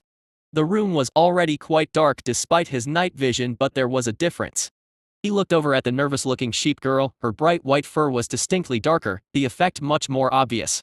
It was as though less light was illuminating her body. He turned, hearing a gasp, and saw the kobold looking nervously in his direction, his mouth hanging open. Oh gee gods, are you telling me this hellish nightmare monster can turn invisible now? He looked faint. I don't think I'm going to have a good night's sleep ever again. Opal tried to sneer at him, but she couldn't stop a grin from breaking over her face. Hunting should be easy peasy now. Lots and lots of food and growth and getting bigger and bigger. They can't hear us, but if you shout as hard as you can it will break the invisibility, sudden movements, or running to, or attacking. I hope you weren't expecting something better. Sorry, I'm not that high-leveled, said Lyra, eyeing the pleased goblin. It's fine. You should sit. I should. Yes, I'm going to sleep. I don't think you want to hold my arm up for hours, no? Right. She awkwardly sat on the flagstone beside the throne and crossed her legs. Rain lowered his paw into her lap, the size of it near filling it. She looked down at the giant paw she was holding, the blood-stained claws a reminder of what this monster was. She shivered and bit her lip. Try to relax. It's just, you're intimidating. She nodded. I'm on your side now. Whatever you feel about me you now have against those who are after you. I'm between them and you. I feel like I've caught the tiger's tail and I can't let go. Well, you aren't wrong. He grinned wolfishly. She gave him a despairing look. You deal with the cards you are dealt. It's just how it is. Rain closed his eyes and made himself as comfortable as was reasonable considering where he lay. I'm going to make my cards grow, however, he murmured. He felt her hand stiffen for a moment before relaxing. He fell asleep listening to her breathing and Opal and Red arguing. Chapter 40. Sometime later Rain opened his eyes, or at least tried to, the moment he did. He was hit with a blinding headache and he immediately snapped them back shut. He groaned and rolled over, pulling his paw from Laya's lap. The pain wasn't going away and he clutched at his head in the fetal position.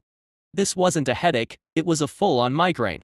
He belatedly realized he was healed as he was able to move his lower legs, though judging how his body felt it wasn't a complete healing. It felt like someone had taken a meat tenderizer and gone bananas, beating every inch of his body. Oh gods, never again, healing is the worst. He managed to crack open an eye and saw Lyra next to him. She was slumped against the throne, asleep with her mouth slightly open. A line of drool had run down her cheek. He turned his head to see Opal approaching him. She carried a tin bucket in one hand. Hey. Rain graveled back, his teeth gritted through the pain. I tried to find something for you to eat, but, she shrugged her shoulders, nothing seems to live here. I guess most monsters are savvy enough to stay away. Rain grunted in response. It's all empty rooms and cobwebs and bones. I think this place is too old to have anything left but stone apart from what the bony bitch boy took from his victims. I did find a working well though, here I brought you water. Rain reached out a paw gratefully and took the bucket. He put it to his lips and gulped down the water in one go, the bucket being more like a large cup at his size. Thank you. I needed that. Old gobbo trick for headaches, drink it away with lots of water. It helps, I think. Rain was feeling a little better and managed to sit up. How long was I out? Dunno. A while. Rain squinted at the goblin. She had changed her wear since he had fallen asleep. She now sported an ornate-looking gold gladius underneath where her cutlass was strapped to her belt and an emerald-pommeled dagger beneath the rapier on the other side. Sharp metal things just seemed to sidle up to the goblin and beg to be with her. She really was a goblin-shaped magnet for weapons. She'd also found a couple of bejeweled gold rings as well as 3 earrings which now bedecked her knife ears. She'd clearly scoured the ruin for everything not nailed down, and probably some things that were nailed down too. I have to ask Opal, how are you going to use 5 blades? Options, it's about options, the right weapon for the right situation. If Rain could squint harder he would have. Sure. He deadpanned. The goblin turned away in a huff. I'm guessing you looted all the levelers who had become undead. Well, I'm not going to leave all that stuff there. Did you get any coin at least? She pointed at the kobold. Rain's eyes drifted over to him. Red was squatting on the ground with a slightly manic look on his face. In front of him were stacks and stacks of gold, silver, and copper coins that he was happily shifting around, and another mound of unsorted coin next to that which his claws greedily picked through and carefully sorted. I think kobolds like money. Oh. He looked at the kobold's digits which were crammed with rings. And the rings. I figure I need my fingers mostly free to fight with and he has nothing on his claws. He's my jewelry box. She grinned. With that great big pile of coin we're rich, you know. The goblin shrugged. I can't wear coin, even the shiny ones. If we make it out, maybe we can get Lyra to go into town to buy you some stuff with it. More swords perhaps. The goblin's eyes lit up. Really? Rain rolled his eyes, though doing so caused him another jab of head pain. He rubbed his brow irritably. Get ready to pack up, I don't want to spend longer than we have to here. If one group of levelers found us, then so can another. The sooner we can use Lya's ability the better. The goblin nodded and turned away to yell orders at the kobold. Rain sighed and turned to the sleeping Lyra. He shifted over to her and poked her in the shoulder with a claw. Don't wanna, just one more hour, she murmured incoherently. Rain poked her again, and this time she blearily opened her eyes to see Rain's big yellow eyes staring into hers. She screamed and leapt upward like a frightened gazelle, somehow defying gravity to go from sitting to instantly leaping through the air. Don't eat me. She landed on her butt with a whumph and scrambled away, hyperventilating in fear. Rain just watched in amusement. You bastard. She said between heaving breaths. You did that on purpose. You said you wanted to get used to being around me.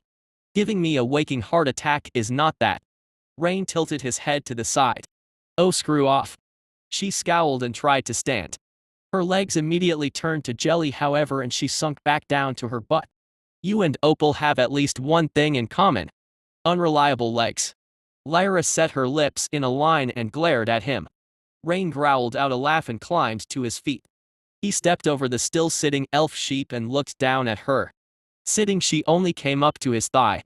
She looked up at him with round eyes. It doesn't help that you are so damned huge, on top of part of me being bloodline scared of you. You're like part giant or something. Rain leant down and opened a paw. After a moment she raised her hand for him. His paw engulfed her arm and dragged her into the air. He set her upright and let her find her feet. She immediately began to sink downward again, and Rain had to hold her up. Her legs shook violently, fluffy knees nearly knocking together. I can't stand straight with you right next to me, holding me. You're going to have to get used to it. How else are you going to make me invisible? Damn you. He walked over to where Opal and Red were busily packing bags.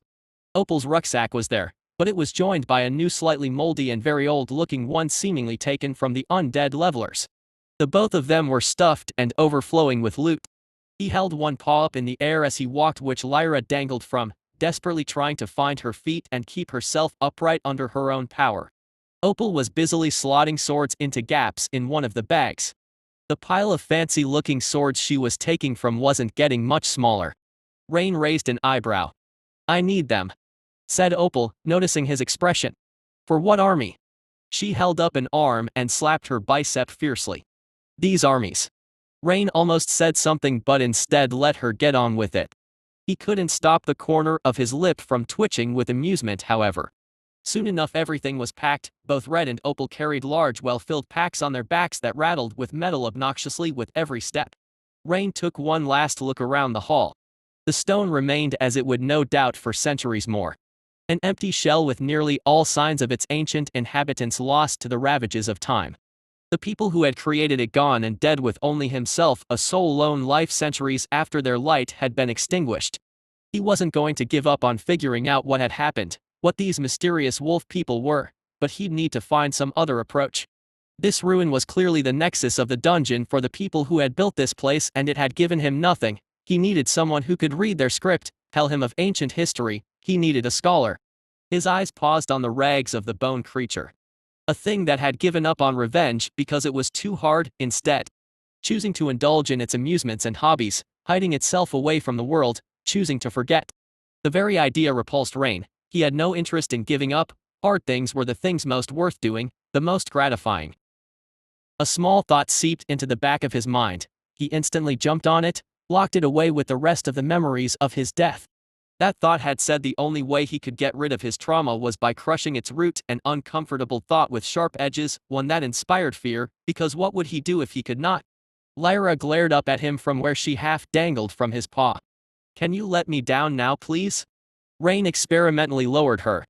Her legs wobbled, a look of hope crossed Lyra's eyes, and then her knees folded and she sunk down with a groan. How are you going to use your ability if you can't walk? Lyra didn't reply. Chapter 41. Rain took his first few steps back out into the grassy plain. A light rain was falling from the clouds above. Lyra scowled at him from where she hung from his paw. I can stand now. I promise. My legs aren't afraid anymore. Rain lowered his paw a little, letting her take her own weight. Her legs held for a moment, then she began to sink earthward. He pulled her up again. This isn't fair. You're not even doing anything, but you're still so. Rain interrupted, you need to fix this fear thing. But for now we're going to have to do something you won't like. Wait, hold on. And no. Rain wrapped his large paws around her hips and lifted her, then ducked underneath her legs and put her on his shoulders. The sheep girl trembled in fright. Oh gods, this is such a bad idea. She looked down. The ground was suddenly very far away. She swallowed and her legs shivered and shook out of her control. She sat over his shoulders, her thighs spread by his neck, her hooves hanging down over his pecs. She was literally riding this terrifying beast.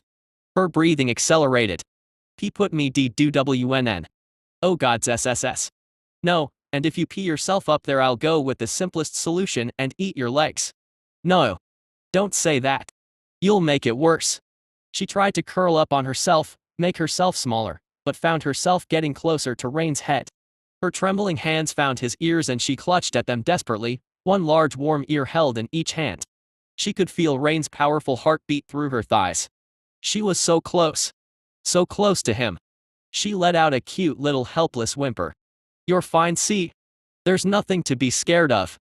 I'm riding an 8-foot-tall super strong wolf monster who loves to eat people. There's a lot to be scared of. The sheep girl clutched her thighs tight as she could around Rain's neck, her hooves drawing together. She couldn't get away, everywhere she looked was predator. There was only one answer. She closed her eyes.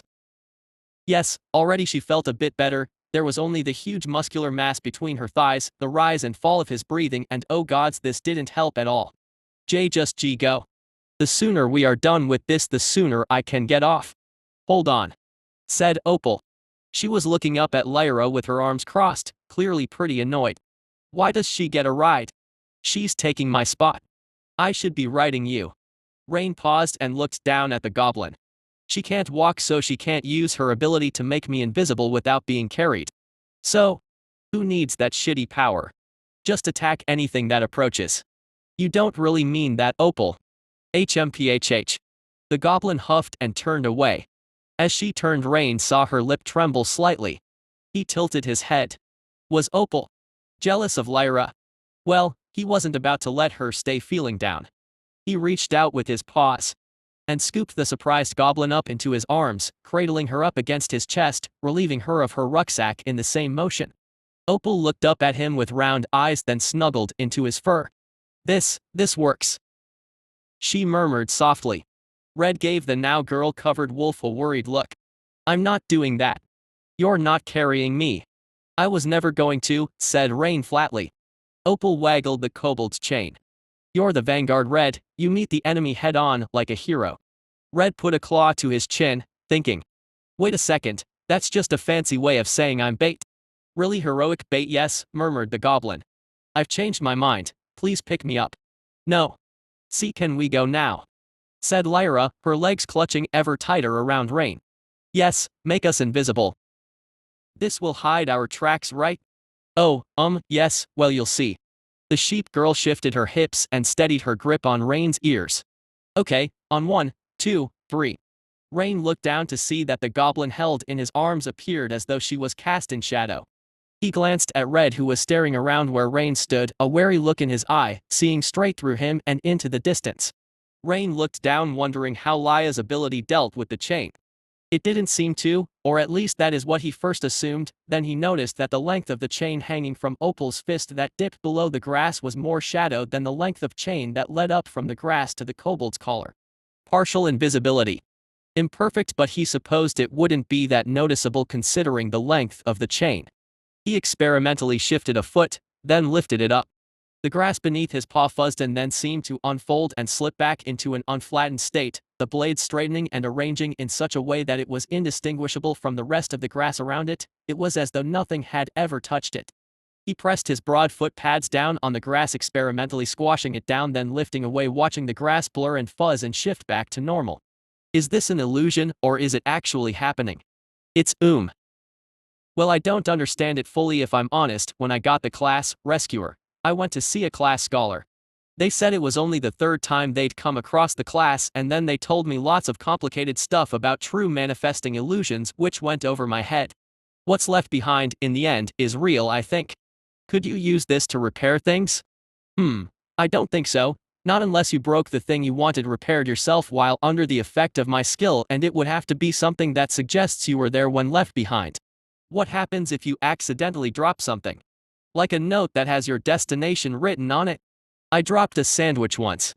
The skill vaporized my sandwich after I took a few steps. It was really traumatic. Other times I have dropped coins and the skill buried them in the ground. It took forever to find and dig them up. There's also, well, this is a little embarrassing, once I dropped a pair of panties and the skill merged them into the carpet. What a strange skill. Suits her, she's strange and weird, grumbled Opal, her face buried in Rain's fur. Red politely coughed into his fist. I can't hear you three, how am I supposed to know what to do? He looked around warily. That is if you're still here and haven't hopefully abandoned me. Silly kobold. He thinks I'm going to abandon my walking jewelry box. How do we leave the dungeon, Opal? Tell us where to go. Oh yes, it's that way. The goblin pointed and Rain began walking. After a moment the chain went taut around the kobold's neck, tugging him forward with a lurch. Red spluttered and scrambled to keep up with the invisible trio, having to jog across the grass to keep up with Rain's long stride. With Rain keeping pace, it didn't take them long to reach the edge of the vast cavern and step into a dark crack in the wall.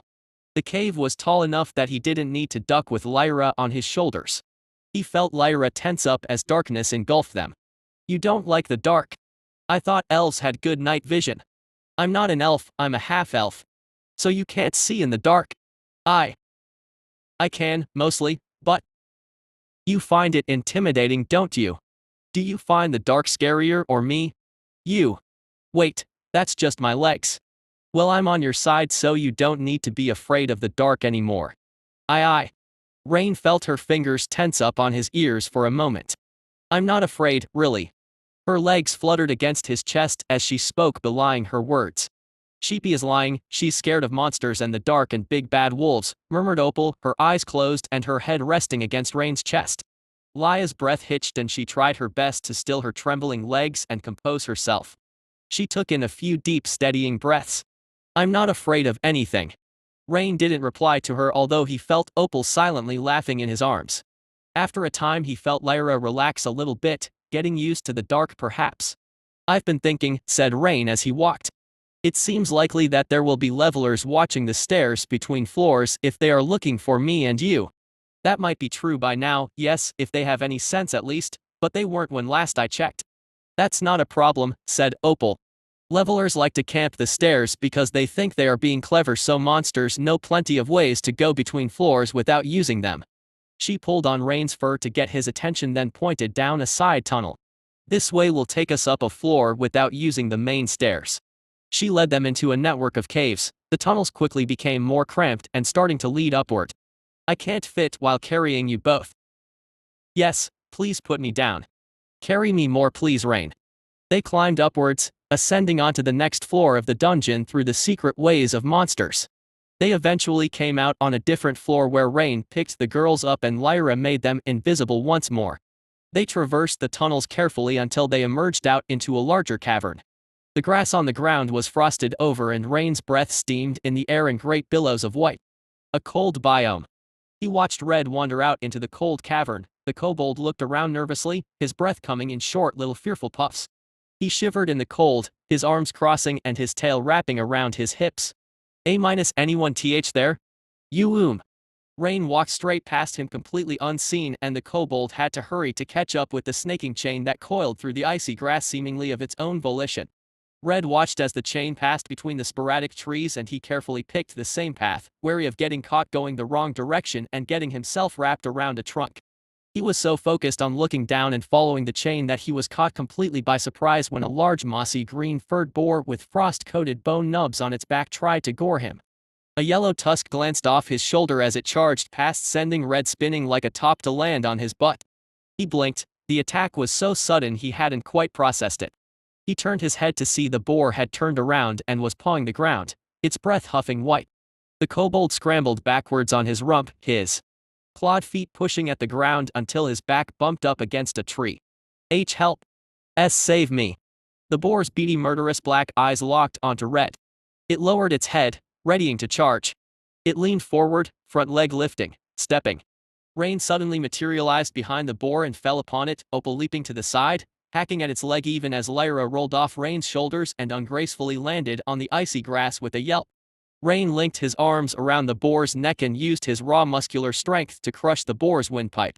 The monster struggled desperately, bucking up against Rain's weight, trying to kick him, but it was hopeless. Its hooves bounced off of Rain, doing nothing. He forced the boar to the ground as it began to slowly weaken, the lack of oxygen making it sluggish. Lyra, do it now. The sheep girl scrambled to her hooves and held out her hand. A black knife appeared. She grasped the hilt in both hands and charged toward the boar Rain was holding down.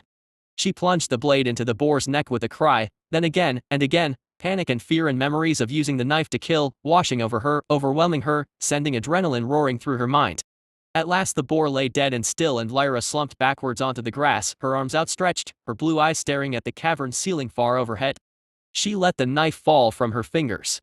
It worked. I leveled up. Chapter 42. Rain took a huge slavering bite from the boar's side, gulping it down eagerly. He had been getting hungrier and hungrier, the dual pressure of being wounded and time passing since his last major meal making him increasingly ravenous, so the relief of devouring the boar was immense. It wasn't the first boar. Using Laya's power, they had baited and drawn out over a dozen green-furred boars, piling up each kill until Rain had a small hill of pork waiting for him. He hadn't waited on ceremony. Once they'd checked the cavern was empty, he had instantly leapt upon the delicious mound, indulgently gorging himself. He was hungry enough that he didn't even stop for a moment between eating, letting the intense backed-up feeling of coming growth build up inside of him, edging the release by continuing to stuff more and more meat into his underfed maw. The pile of boars rapidly disappeared, warm blood spilling across the icy grass as he fed, steam rolling off it in thick foggy waves. Lyra blinked as the mist rolled over her. It didn't stop her from looking away though, the sight of such a monstrous primal endless hunger stunning her, making her feel faint and weak at the knees. She understood Rain ate a lot, but actually seeing such an incredible amount of mass disappear inside of him so quickly was a sight to behold. Rain gorged on the boar until there was nothing left but a slick layer of steaming blood across the frosty grass. He leaned back and belched, curling his digits as the delicious feeling of growing larger and stronger rolled through his body. He arched his back in pleasure, his claws scrabbling across the ground, leaving furrows in the dirt. Oh gods, how he had missed this. He needed more. More. He let out an involuntary groan as his joints popped, adjusting to their new size, his limbs lengthening, muscles swelling. He grunted as Opal made a flying leap on top of him and hugged at his torso as his ribs creaked outward, his chest and pecs broadening, his feet shifting across the ground, kicking instinctively. Beeger. Yes. Whimpered the goblin as she rolled and humped her hips against his abdomen. At last, the final bit of growth was done and he slumped back breathing hard, a faint glowing satisfied feeling filling his body, like an after-sex glow without the sex. Lyra stared at the pair. With big round eyes. See, could you grow forever? Eat forever. She swallowed dryly. I don't think I'm ever going to get used to this, she said queasily. Don't worry, it becomes the new terrifying normal after a while, said Red beside her, his tone flat, that of someone who was long jaded by the sight. How could this ever be normal? Rain checked his body over, Opal still hanging off him, and was pleased to see his remaining minor wounds and cuts were shrinking and healing. Still some ways to go, but he was rapidly returning to full physical health. He glanced up at the sheep girl. His gaze made her flinch. You killed these boars, you know all of them. You held the knife and stabbed them until they died while I held them down. So why do you feel that way about me eating them? I know I did. That's not the problem. I'm a leveler, I've always had to hunt monsters to level up, it's always been this way. When I was a low leveler desperate to find a way to make ends meet and not be stuck as a bottom feeder, I managed to scrape together enough money to get cheaply power leveled. It was rough, only 2 of us made it back alive, I had to kill so many monsters just to survive. I'm used to killing monsters. Then there's no problem. There is. You're eating them. What would happen if a leveler had come across them and killed these boars? They might cook one part of one of them, or hack off some valuable part, but most of the time they'd wastefully leave the rest to rot. I'm actually making use of what's left behind. It's a good thing. That's different. You're minus, it's just different, okay? Levelers don't eat everything. Good thing I'm not a leveler then. He grinned at her, showing his bloody teeth. The sheep girl shuddered. Tell me, what level are you now? Said Rain, looking over her trembling body. I was level 14 after killing that first boar monster. I became level 15. I don't know how many more I'd have to kill to reach level 16. It feels like a lot. Levelers need to kill more monsters or more powerful monsters as they level up. We need that much more experience. Did you get anything for level 15? The sheep girl hesitated, then nodded her head. Leveling doesn't always give something, but I got a climbing skill, so I can rescue people who have fallen down ravines or something. How lame. Sneered Opal. It's not lame. Gosh. No, it's pretty lame. Lyra glared at the goblin, uncertain if she was just trying to annoy her. She was pretty sure it was the latter, but her pride still stung. Just watch this. The sheep girl turned to the nearest tree. She looked up at it. It was a fairly barren winter tree with a few branches high up. It was a bit more of a challenge than she had been anticipating. She furrowed her brow and glanced back at the goblin. Opal was looking at her, a mocking smile pulling at the corner of her lips. Lyra curled her hands into fists. She wasn't going to let that goblin laugh at her. She was just a stupid little goblin. Lyra was a leveler. She drew in a breath, readying herself, then brought the skill to the forefront of her mind and triggered it. Energy flooded through her body and she leapt at the tree, her hoofs digging into the bark with ease, her fingers somehow finding unnoticeable crevices that gave just enough grip to let her swiftly ascend the tree.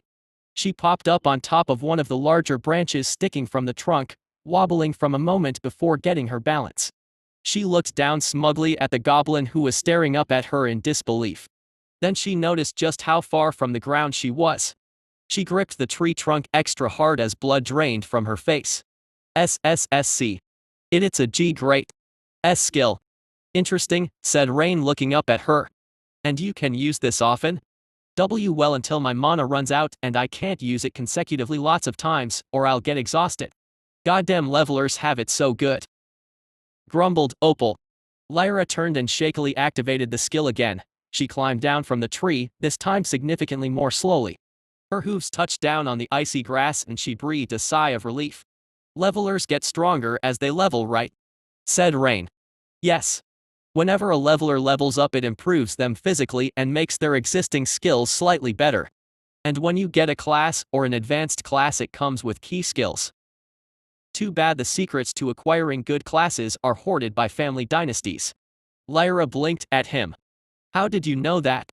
Opal opened her mouth to say something, but Rain suddenly plugged it with a paw pad. Her teeth bit down on him harmlessly and she glared up at Rain. It's just something I heard somewhere, graveled Rain. Lyra narrowed her eyes at him. She couldn't say what it was, but Rain was different from other monsters. Not just that he was scary and growing larger, but the way his mind worked, it didn't quite seem. She wasn't sure how to explain it. It was like he wasn't all monster. We should move, sitting out in the open like this is inviting trouble. Lyra was jerked from her pondering and looked up to see Rain standing, the goblin girl in his arms. Right? I am looking forward to getting out of this dungeon. If that's really possible, as Opal says. Course it is, you'll learn, Gobbo Scouts know the way. As Rain stepped toward Lyra, his heavy feet crunching the icy grass underneath, Lyra was taken aback by his significantly more bloody state after eating the boars. Wait a second. Rain paused. You're going to get carried whether you like it or not. Gee gods, okay fine. Just let me get on your shoulders myself. Rain gave her a puzzled look. If you think it helps, okay, we can do that. He turned around and sat down on the ground cross-legged, his back facing Lyra, Opal in his lap. Climb up. Lyra stared at his broad back. She really hadn't thought this far ahead. Oh okay, I'm gonna climb up. She remained standing where she was. Rain looked over his shoulder and raised an eyebrow. Lyra screwed her face up and slapped her pink cheeks, drawing in big breaths as though readying herself for something impossibly hard. She was ready. She was really ready. She took a step forward. And immediately fell over. But she caught herself. But now she was stumbling toward Rain out of control. She squeaked as she fell against his back, her hands pressed against his fur. She could feel his powerful muscles shifting beneath her palms. Her legs shook wildly, knees turned inward, barely holding her up, her breath coming in desperate gasps. She could still do this. Probably. She set her jaw and activated her new climbing skill. Her hands slid up him, her fingers curling into his fur. With a yell she launched herself upward, slamming her body into his unyielding back, her fear-weakened legs kicking, her hooves pawing at him, slipping and sliding. She clambered up his back shakily, until she was awkwardly holding his head. Rain didn't make comment as she clumsily shifted her body, her large breasts pressing up against the back of his head as she lifted her leg, missed, slipped back, managed to recover, then slipped one leg over his shoulder and then the other. She leaned over his head breathing hard, her hand hanging off the bridge of his snout, her head hanging over his, her chest tight against his head. She opened her eyes to see Rain's yellow ones looking up at her. She squeaked and snatched her hand away. I did it. Congratulations. Deadpanned Rain. Hold my ears so you don't fall. He shifted his legs and stood up, Lyra letting out a little whimper as the ground dropped beneath her. To his right something rattled and Rain turned his head to see Red. Opal had decided she didn't want to carry the second rucksack anymore and had spent time while Rain was busy eating fixing her rucksack to the overburdened kobold. The kobold's torso was now comically sandwiched between two overstuffed packs, his arms sticking out to either side and his head resting atop the pack attached to his front. He gave Rain a confused and concerned look. I'm not sure about this. You'll be fine, said Opal lazily from Rain's arms. I will. Yes, those packs are full of metal things, it's like really good armor. Red gave the goblin a you can't be serious look. Let's go, Lyra, make us invisible. The sheep girl twitched at his voice but gathered herself and Rain sensed shadow falling over them. The kobold looked around, suddenly alone. His chain shifted across the ground and he hurried to follow it, uninterested in being jerked off his feet while his body was surrounded by bags full of sharp, pointy things. He waddled furiously forward, the packs clanking around him obnoxiously. Soon they had made it to the edge of the cavern and the chain started shifting toward a nearby cave entrance. They were about to enter it when a huge paw suddenly came down on the pack on Red's back and lifted him into the air. He was whisked away behind a massive boulder to one side of the cave entrance. Red looked at his arms to either side of him. They were unnaturally shadowed. He looked up at Rain who was holding him up. What's going on? There are levelers coming. Chapter 43. Rain set his claws against the boulder and leaned his muzzle around it just enough to peek his yellow eyes and observe the levelers who were emerging into the cavern. He was wary of Laya's invisibility not holding up, mostly because the sheep girl seemed to lack confidence in it. That turned out to be a wise decision as he quickly spotted an elf amongst the group of levelers. The elf had a pair of violet-lensed spectacles hanging around his neck on a chain. That elf, he can sense the use of magic, and those spectacles, the instant he looks through them we will be completely visible to him. We might be in a little bit of trouble, said Lyra, peeking around the boulder above him, her hands held tight on his ears. Why isn't he wearing them now? They continually drain mana, and not a small amount of mana. I've seen people faint after just 20 minutes of wearing them. It's kind of a thing to give them to elves since they can sense if any magic is being used and it's a good time to put them on. Traps, invisibility, illusions. Truth lenses can see through all of it. Wow, that makes your magic invisibility totally useless. I didn't know you could be any more terrible sheepy but you continue to surprise me, said Opal. Hey. They aren't that common and if you don't know to look then they aren't very good. I think. As they watched a large-bodied leveler emerged from the dark of the tunnel. It took Rain a moment to process what he was looking at. A centaur, except their upper body was that of a muscular gnoll. A cloaked figure wearing a wooden mask sat stiffly on their back. Their lower body was that of a wild horse, powerful and rippling with muscle, their broad hooves flared with fur. Rain narrowed his eyes. This leveler felt different from the others. Strong, yes they seemed very, very strong. The way they held themselves, casually strolling across the frozen grass as though they owned the place, indicated a confidence in their own power. She had the look of a high leveler, someone used to looking down on others and squashing monsters with ease. Oh, it's that person," mumbled Lyra. "You know them? Who are they?" "I didn't know there was such a thing as a half-centaur half-gnoll. She is just a centaur, not a half, just a rare bloodline that you don't commonly see outside of the plains. Centaurs have a thing for humans and discriminate against centaurs who aren't the human type. I've heard they won't even let bloodlines like hers into cities that have a large human-type centaur presence." "Is it like gobos and half-gobos?" said Opal. "Half-gobos are a threat to regular gobos, so we don't like them very much." Lyra shook her head. "I don't know why they treat them that way, centaur clans do their own thing." "You didn't say who they are." "I only saw them in passing when I rescued Lady Glyriath and took her to the leveler's camp. That centaur was there." She spoke to the town of Lynthia's rancor. "The town's rancor is in the dungeon right now." The stone beneath Rain's claws suddenly shattered as his paw tensed, his claws shearing inward. Stone fractured across the boulder, sending splinters of stone flying. Lyra yelped as stone peppered her legs. Rain blinked and looked down to see the broken stone beneath his paw. He slowly removed his digits, stone dust coming away with his fur. He flexed his claws. The rancor was here? In the dungeon. So close. He didn't know how he felt about that. Dark and terrible memories began to stir, like a great bear waking from winter hibernation. "Why you don't like the rancor that much?" squeaked Lyra. Rain remained silent. "What was that?" said one of the human levelers, turning toward them. "Oh no. The stone splinters went outside the range of my skill." The centaur turned her head. "What is it?" "I thought I heard something, like small stones hitting something."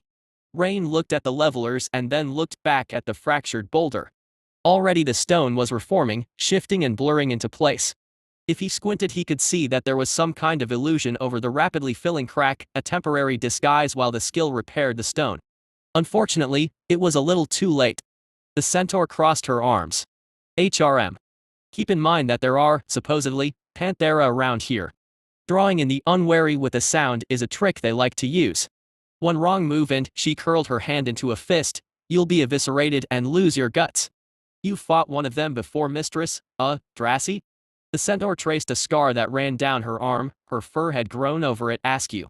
No, I didn't fight one, I fought a pack of them." The group of levelers all snapped their gazes to her, their backs straightening, suddenly a lot more conscious and aware of the power level of the centaur. "Why you did? I wouldn't recommend it. I'd rather avoid fighting any ever again if I can help it, horrible nasty shitters that they are." "I don't believe it was a panthera unless pantheras have taken to using magic," said the elf of the group. He squinted at the boulder by the entrance and his fingers reached for his violet-lensed spectacles. "You sense something?" said Drassy. I'm not sure, there's something. Some strange magic." He raised the spectacles to his eyes and furrowed his brow. He removed them and then put them back on, comparing. "Someone used magic here, I'm just not sure what. I'm not seeing anything unusual." The elf closed on the boulder, looking over it carefully, rounding its side. "I can feel it, something happened here very recently." He put the spectacles to his eyes and nothing. There was no one there and the stone looked perfectly natural and whole. He frowned. "The lenses show nothing. Whatever it was that was using magic is no longer here. Perhaps our erstwhile rescuer is nearby. I wouldn't mind getting my mitts on all the gold that filthy rich snake asshole is offering," said the centaur, her eyes roaming around as though looking for a sign of the elf sheep. She turned to face the chilly cavern. "Keep the lenses on for now, see if you spot anything amongst the trees." She strode forward and the group followed. Rain stepped back further into the shadows of the tunnel from whence the levelers had emerged. "Phew," said Lyra. "Elves are real bastards, you know. I get caught out by them more than any other species." "Aren't you half-elf?" "Yes, but only the good bit, the bad half missed me, I'm all good." "Could have fooled me," said Opal, her words dripping with smugness. "What? You're a monster. You're all bad. You don't know anything." Rain scratching his jaw thoughtfully. "Anything your skill leaves behind is natural and completely non-magical." "That does make sense, I suppose. If what was left behind was magical, that would just be another kind of track to follow." "Yes, like footprints in the snow." My invisibility needs to be so complete because injured people I rescue from dungeons aren't very good at being stealthy, mostly they just bleed everywhere and stumble into things and cry a lot. Opal guided them away from the cold cave and through several side passages, the endless stone pressing in on all sides. Rain had to breath in and turn sideways to fit through one part. It was a very tight fit. Eventually, they came to a stop by a large rock. The goblin jumped out of Rain's arms and wiggled around a gap beneath the stone where it pressed up against the wall. She disappeared behind it after a moment and then a muffled voice called back. Okay, you can move the rock, this is it. Rain's paw came down atop it and he set his feet and heaved. The rock pulled away from the wall far more easily than he expected and he stumbled backwards as it fell with a crash and rolled away. He had to shift his foot to avoid the rock rolling over it. Opal was standing on a worn smooth-looking set of stairs on the other side, her hands on her hips. Oh, you are getting strong, she grinned. Rain set Red and Lyra down and examined the revealed stair. These stairs seem old, like the big stairs that go between floors. It's the same. Opal hopped up the first few steps and beckoned Rain to follow. Rain eyed the small space skeptically. The stair was cramped, very cramped.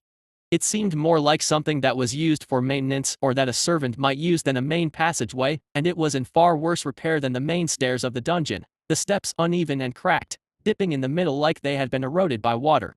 Oh come on, you'll fit, besides you can always force your way through. They began to climb, Red, Opal, and Lyra ahead, Rain bringing up the rear. Rain had to hunch over to fit, his shoulders scraping against the walls, his ears squished up against the ceiling. They climbed up the dark spiral stair ever higher. At one point there was a break in the wall and a tiny stream merged with the stair, water falling down its steps. The steps became slippery and wet and algae covered and Rain found himself having to dig his claws into the stone to remain standing. Red wasn't quite so sure-footed and the kobold suddenly slipped on his rump and gracelessly bounced down the steps, his metal-filled packs making a racket in the small space until the kobold crashed into Rain. He looked up at the hulking wolf, eyes wide with fear. Please. It was an accident. Have mercy. Rain didn't reply but grabbed the kobold by one of the packs and put him back on his feet. He then placed a paw on the back of the pack and applied pressure, surely but steadily pushing the terrified kobold upwards. At last, after what seemed like thousands of steps, the spiral stair ended. Opal slipped through an exit in the wall and out of sight.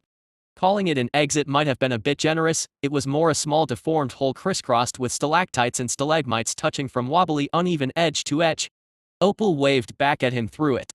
Come on, what, are you not strong enough to break it?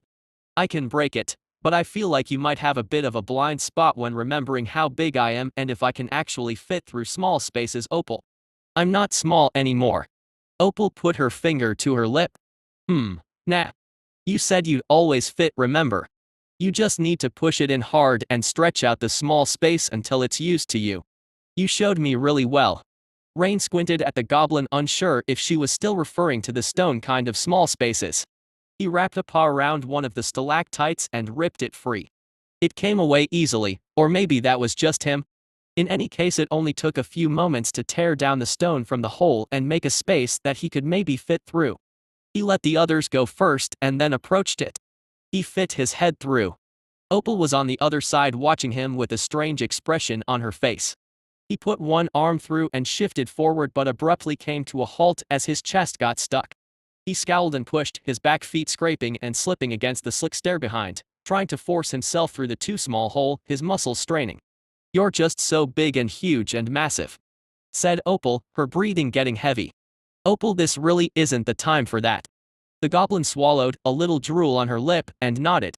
Rain shoved forward with a grunt and the stone began to crumble and break apart around him until with a crash part of the wall fell down and he stepped free, chunks of stone clattering across the cave floor as he stood. How close are we to the dungeon exit? There will be a lot of levelers around here since it's the first floor, you know, said Lyra. Oh, it's not far, the secret way out is across the floor, we'll have to pass by the main exit to get there. Oh, said the Lyra, suddenly looking around nervously as though expecting an attack at any moment. She squeaked as a huge paw wrapped around her hip and lifted her up, placing her atop Rain's shoulders. She gripped his ears. I can do that on my own. I don't need you to pick me up. Rain ignored her and gathered up Opal into his arms and then put a large paw on the kobold's shoulder. Red's eyes bugged out in fear. This is it. We get one shot at this, said Rain.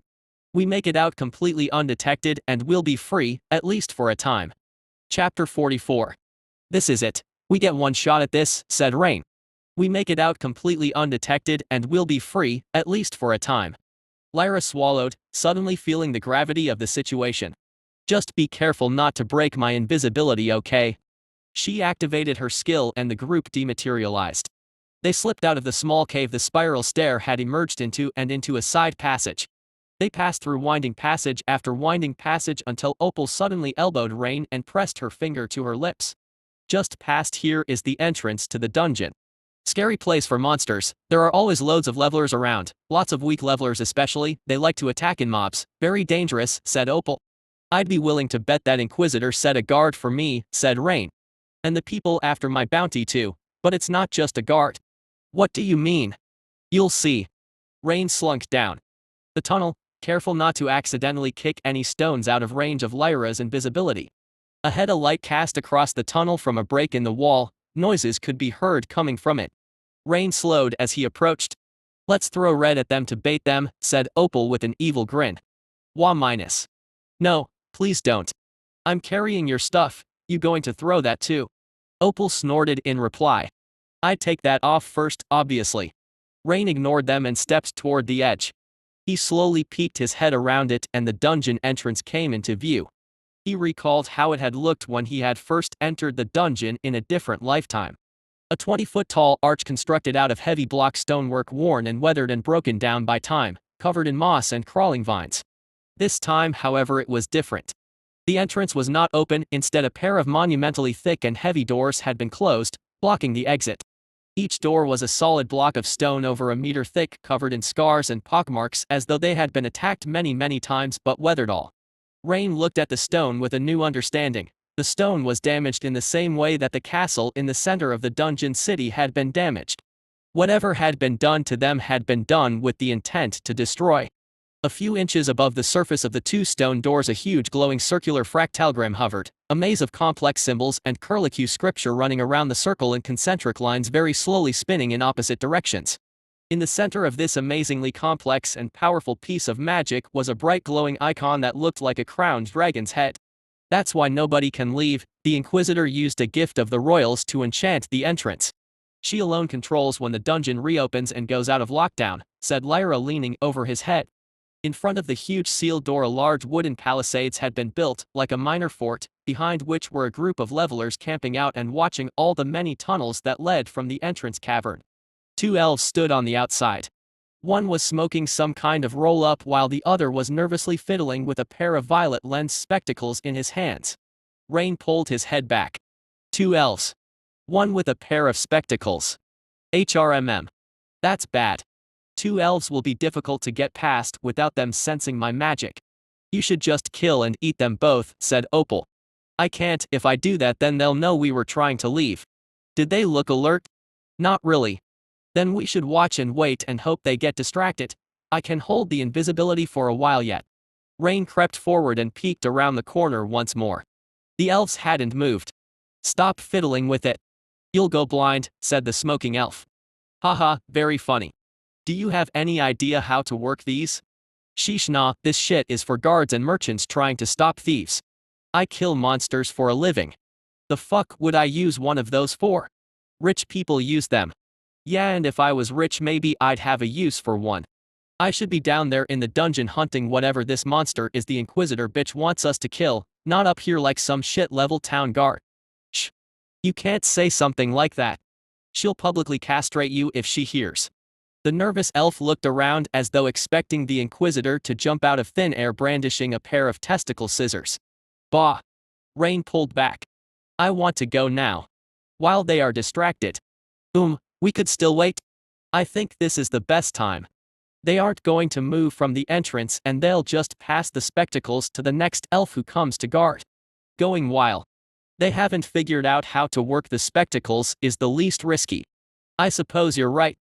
Okay, I'll try my best to keep us invisible, just remember, no sudden motion or anything.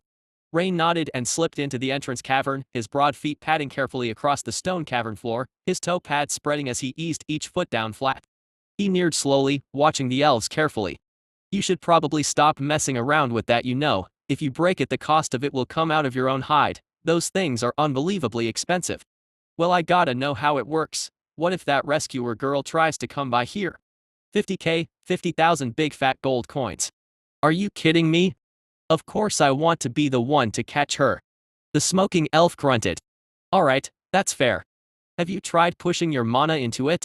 There's a bit on the side that looks like it would make a good mana focus. The elf blinked. So there is. Rain took his chance before the elf worked out what he was doing. He padded across the entrance cavern to a dark tunnel on the other side. The nervous elf squinted at the spectacles until one of the lenses suddenly let out a whining sound and smoke began to wisp off its surface. What are you even doing? Said the smoking elf with a scowl. You broke it. Look, give it here. The smoking elf snatched the spectacles from the other elf's hands. Unfortunately, the second elf fumbled it at the same time and the spectacles clattered to the ground. An awkward tinkle of glass broke the silence. The two elves stared down at the spectacles. What did you do? As the two elves started yelling at each other, Rain drew further and further away. You could kill and take them with us, you know, whispered Opal. No, there's more levelers behind the palisades, look. The pair of angry elves who had started throwing punches at each other were joined by several more levelers who, instead of trying to separate them, joined in the scrum. Rain finally made it to the tunnel and felt Lyra let out a held-in breath above him. They didn't see us, we actually did it. That couldn't have gone better, they weren't even aware of my magic. These levelers were nearly as dumb as the ones I set mushroom monsters on, said Opal, crossing her arms. The Inquisitor must be very confident in that seal to not put better people on it. Opal guided them away from the main entrance of the dungeon and down increasingly narrower and narrower side passages that wound up and down in a tangle. Rain was beginning to worry that Opal had gotten them lost when they came across a cavern filled to the brim with mushrooms and fungi. Every single surface was coated in the things, some fungi had even grown on top of mushrooms. Mushrooms grew tall and thin across the ground like a layer of grass. Rain had a sudden flashback to a certain traumatic mushroom taste. He firmly decided against eating anything in this cavern.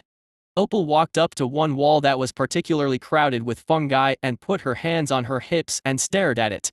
This is the way out? Said Rain. Yup.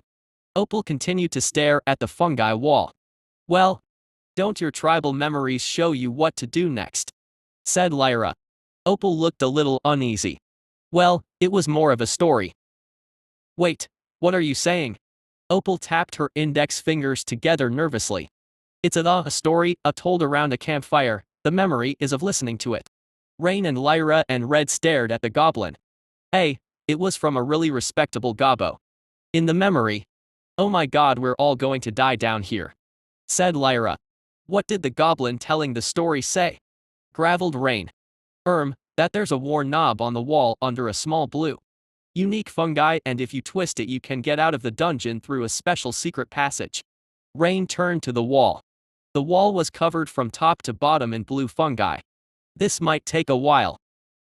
We can't take a while. This floor is full of levelers. Said Lyra. She stomped up to the wall and grabbed one of the fungi and began pulling it. This will take forever, and these fungi are attaché minus. She suddenly lurched backwards with the fungi in her hands. A worn-down smooth stone nub was revealed on the stone behind it. Opal slapped Lyra on the ass, causing her to yelp and drop the fungi. See? I told you I was right. Well, even though we found it, the thing might not war minus. Opal twisted the stone and the air was filled with a grinding stone sound. Rain took a step back. A set of seams appeared on the wall around a central point, fungi getting torn and ripped apart in the process as sections of the wall slowly drew back, revealing a dark, dank passage behind it. Dirt and dust fell from the ceiling in thin streams. Wary of a leveler stumbling upon them, he bustled the group inside. The door slid shut behind them. This isn't going to work, said Rain. Those fungi were all torn up by the door opening. It will look suspicious. Lyra, use your skill. Oh, right, that's a good idea. The sheep girl concentrated and nodded her head. Okay, it's working, I think. Any sign we were here should be being repaired. All the fungi set back where they were. Rain had them wait a minute just to be certain. He noted that there was a certain familiar set of claw-gouged runes on the wall as he waited. No question who had built this passage. Once he felt confident that the fungi were repaired on the other side of the door, they moved on and began making their way down the passage. It was long, longer than he expected, twisting and turning and dipping and diving. After some time walking, he noted that the ceiling had white tree roots curling and growing from it as though they were below a forest, and more concerningly, in some parts dirt had spilled through the walls where the stone had crumbled. They eventually came to the end of the passage, and Opal fiddled with a stone nub on the wall. Rain realized that an angular paw shape had been carved onto the stone. The nub at the entrance had likely had the same design at one point but had been worn away. After some effort, she managed to twist it, and with a grinding rumble the wall split apart and they stepped through into a cave on the other side. I can't believe this passage actually exists. I think I understand why no one's been able to find it magically. Any spell must be reading the door as part of the dungeon, murmured Lyra, looking on in wonder as the door slid shut behind them. Come on, we're nearly out, said Opal, rushing ahead of them to where a beam of sunlight filtered down. They emerged out of a hole in the ground into a wide grassy glade on a rise overlooking an endless forest for miles and miles. As Rain blinked in the bright sunlight and looked around, he realized that the hole he had just crawled from was amongst the roots of a gnarled old tree in the middle of the glade. Overhead the vast sky was an azure gradienting up to a royal blue.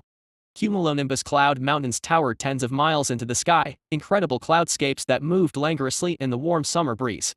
After being underground so long, he had forgotten how wide the world was. He stumbled to a halt as he walked into Red. The kobold was staring up at the vast sky, pure unbridled terror in his eyes. The kobold flinched, squeaked, and then immediately fainted, falling flat on the grass with his tail pointed skyward. Rain looked down at the spread-eagled kobold and furrowed his brow. Was it the sky? It suddenly occurred to him that a monster that had lived their entire life inside a cramped cave might not be prepared for the sheer endlessness of the outside world. They've never been out of the dungeon before, they're overwhelmed, said Lyra to his side. Opal was ahead of him, standing frozen, her hands limp at her side, her head raised up at the sky. As he watched, she started to lean and then stumbled to the side as though struggling to keep her balance. What is this? I never thought. How? Help! Opal cried out, her eyes reeling from side to side. It was so big. So endless. The ground suddenly felt like it wasn't holding on to her, that she was falling into infinity. Her stomach dropped and she fell to all fours as everything became dizzy, the ground shifting and tilting beneath her. She couldn't breathe. It was like her childhood fear of heights, like being held over an immense drop about to fall to her death. She held onto the grass with a white-knuckle grip like her life depended on it, sheer terror blanking everything, her whole body tensed up and trembling in fear. Huge furred arms suddenly wrapped around her and drew her close, pulling the goblin into a tight embrace. She drew in a shuddering breath as a sense of powerful safety enveloped her. She curled up in Rain's arms, burying her face in his chest, tears rolling from her eyes and wetting his fur. Everything will be fine, I promise, I will always protect you, whispered Rain, his body curled around Opal. Lyra stood and stared at the embracing monsters. What was this?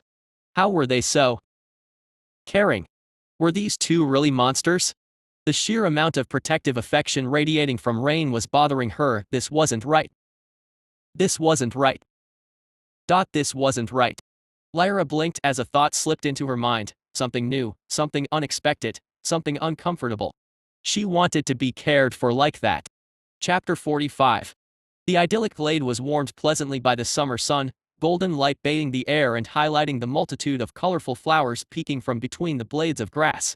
Azure-winged butterflies flitted from flower to flower. A wobbly clawed foot lifted into the air and slowly, carefully, came back down. Red looked down at his foot in amazement. I did it. The sheep girl holding his clawed hand up in the air looked down kindly at the shaky-legged kobold who was on the verge of collapse for what was perhaps the 12th time. Okay, now you have to take more than one step, you know. I don't think stepping only 1 foot forward is going to be very useful. The kobold gave her a frightened look, the very idea of taking another step. Madness. But then he grit his teeth, leaned forward and lifted his other foot. His foot slowly sailed through the air before coming down with a carefully placed step. Red let out a gasp of delight. Then he made the mistake of paying attention to the sky once again, that endless blue void framed by 10-mile-tall clouds that slowly sailed through the air like unimaginably vast galleons. He squeaked and his legs turned to jelly.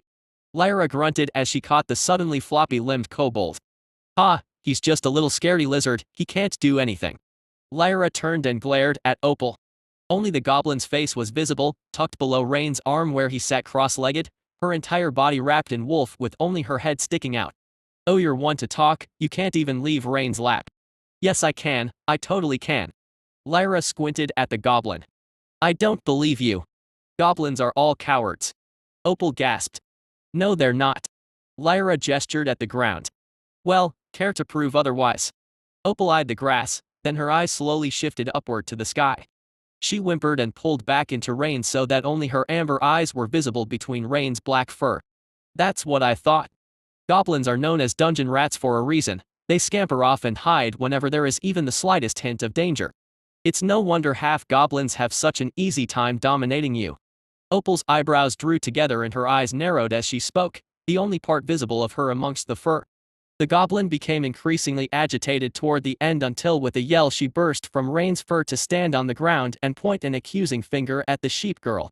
You don't know anything. Gobbos are one of the top-tier monsters of the dungeon, we just get unlucky. We're really strong. Said Opal, her voice quavering a little. Lyra put a hand on her hip. Unless you intend to walk around up here the entire time wearing a blindfold, you are going to have to take your hand off your eyes. Yes, no, now your eyes are closed. Open them. I can do that. She stood there awkwardly, eyes still closed. Come on, little goblin, going to be a little scaredy cat forever? You're afraid of everything. Shut up. Well, I'm waiting. Opal scowled and made a rude gesture at Lyra. After a moment she cracked an eyelid, then slowly opened her eyes. An expression of triumph crossed her face. Then she looked up. Her knees buckled and her breath hitched. With a cry she turned and dived back into Rain's arms, curling up in his lap and returning back to where she was with just her eyes visible. She glared daggers at Lyra, who had a hand over her mouth trying not to laugh. As the sun crawled across the sky, Red and Opal gradually began to get used to the outside world and the blue infinity above. Opal threw pure outrage at Lyra's increasingly pointed taunting and teasing. By the time the sun was setting, Red was frolicking in the grass chasing butterflies while Lyra watched from the shade of the tree. Opal was standing with her hands on her hip, glaring at the sky, daring it to scare her anymore. A large paw wrapped around the goblin's stomach and drew her close.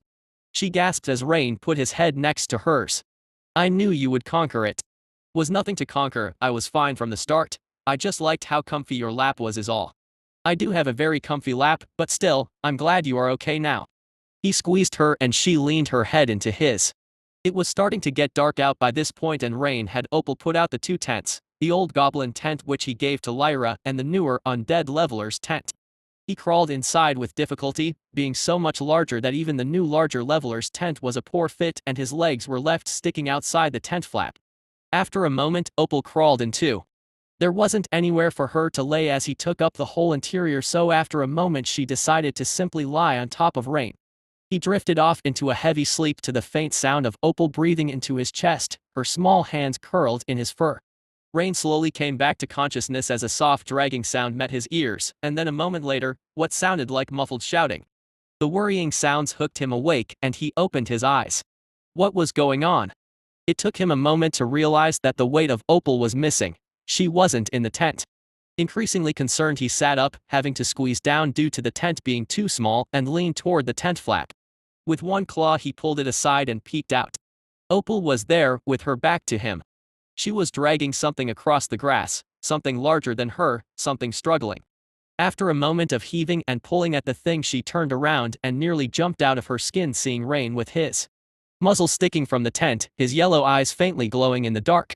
Oh, gods, you startled me, said Opal, wiping sweat from her brow. This is perfect though, you can eat her right now.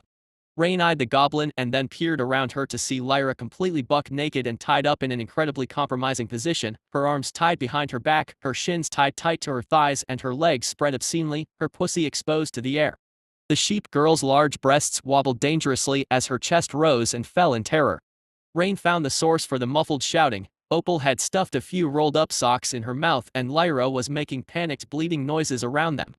Lyra gave him a fearful look, tears forming at the corners of her eyes. He looked back at Opal questioningly. It's simple, isn't it? We don't need her anymore. We got out of the dungeon, so we don't need invisibility. We can do without her, and so now you can eat her and grow bigger. Rain raised an eyebrow but shifted forward, pulling the tent back around him until he was outside it. He reached forward with one huge paw and grabbed hold of the rope wrapped around Laya's leg. He roughly dragged her across the grass and crawled over her, dominating her with his size.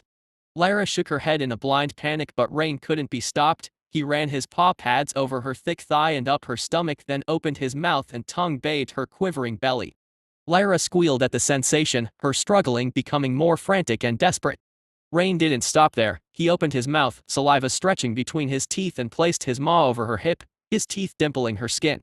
The sheep girl's eyes rolled up in fear, and the sound of liquid hitting the grass could be heard as she openly pissed herself in the incredibly compromised and obscene position she was in. After half a minute of squeaking and trembling and the continual loud splatter of fluid hitting the ground, Lyra finished. Rain eyed her from where his teeth were touching her skin, then he rolled his eyes and removed his jaws. "I'm not going to eat you. I will never eat you, Lyra. I said I would protect you and I will, but you need to get over this fear thing." "What?" shouted Opal. "What do you mean you won't ever eat her? She's got to be eaten." "No, not happening." Opal balled her hands into fists. This isn't fair. It's because of what you used to be, isn't it? You're giving her mercy like you wouldn't to a monster because you used to be human, a leveler." Rain watched as Lyra suddenly froze up, her eyes going round. She struggled for a moment, and then with great difficulty she managed to spit out the socks in her mouth. Breathing hard, her lips parted, she glared at Rain. "What the fuck does she mean you used to be human?" Chapter 46. What the fuck does she mean you used to be human? Rain scratched his jaw and shrugged, looking at the sheep girl coolly. "I died at the bottom of the dungeon. When I woke I looked like this, a smaller version anyway. It wasn't a kind death, I was killed by levelers. I used to be a human and now I am a monster, through and through." A sense of long brewing acceptance filled Rain that he hadn't known he had been holding onto. He really was a monster now. It had been hard to truly accept that after a lifetime of being indoctrinated into fearing monsters. My gods, how?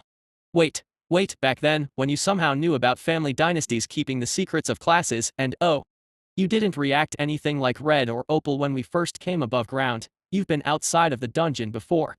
You were a leveler. Yes. But how is this possible? I don't know. Where I died may have something to do with it. I died on a grave left undisturbed for a long time." Lyra stared at him and then blinked.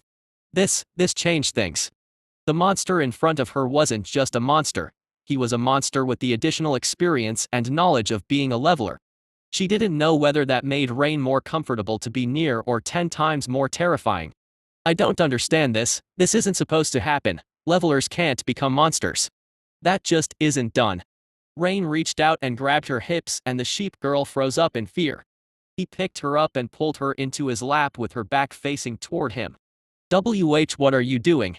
wailed the sheep girl as her body began trembling out of control. Rain remained silent and ran a paw pad down her arm to where her wrists were bound in rope.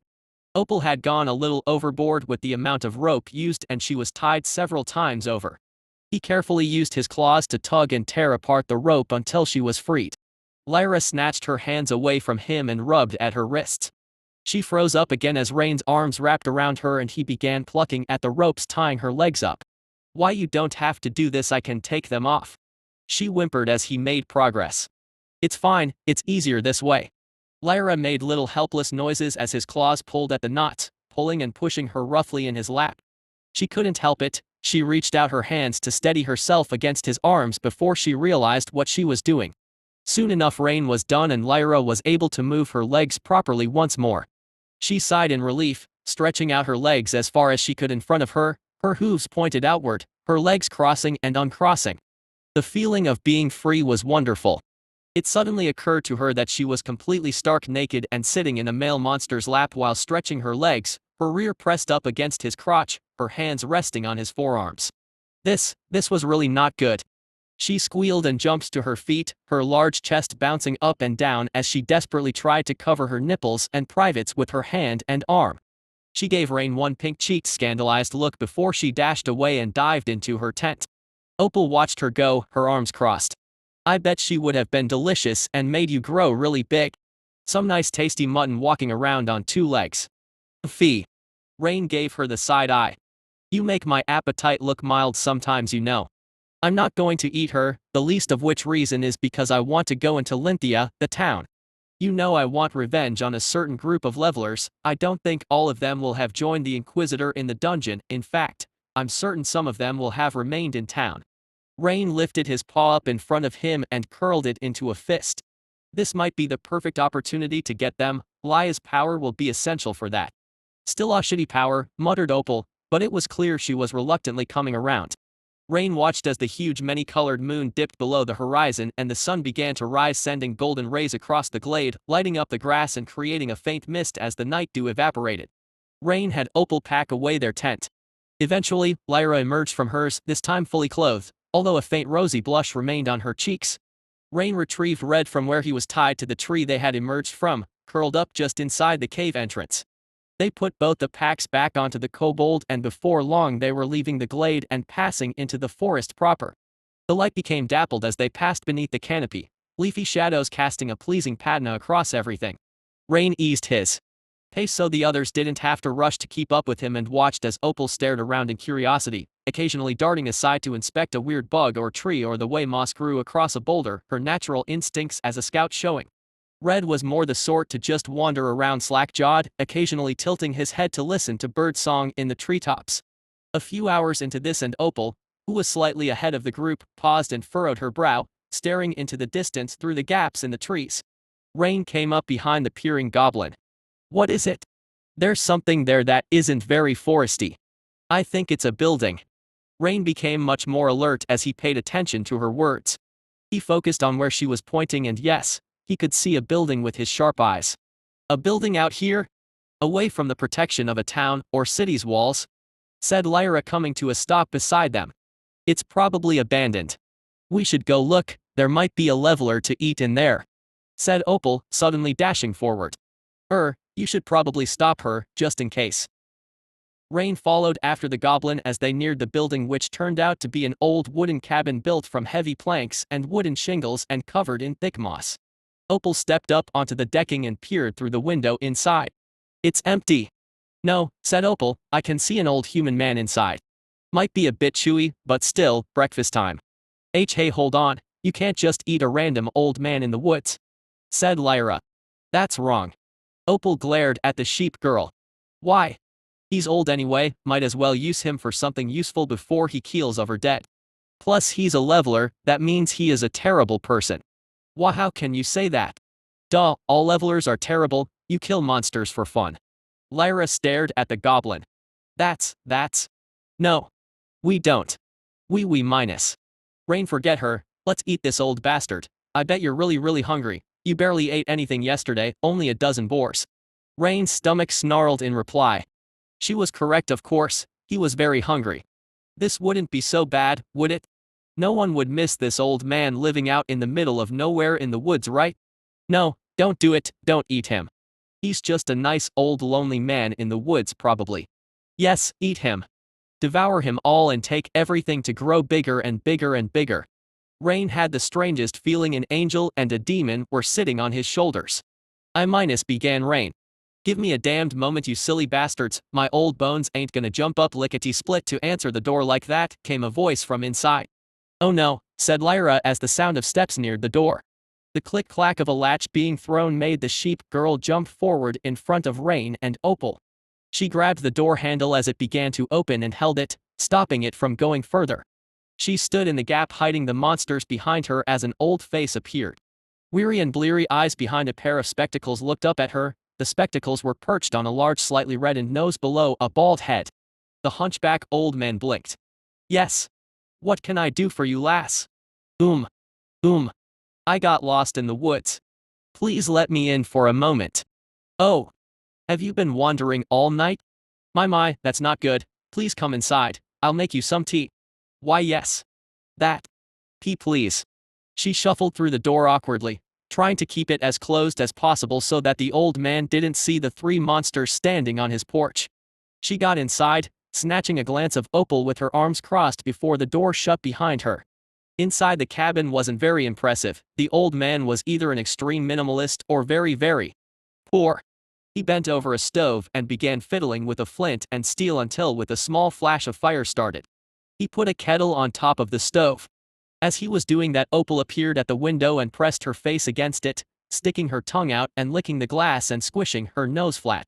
Lyra shook her head frantically at the goblin. Opal flatly ignored her.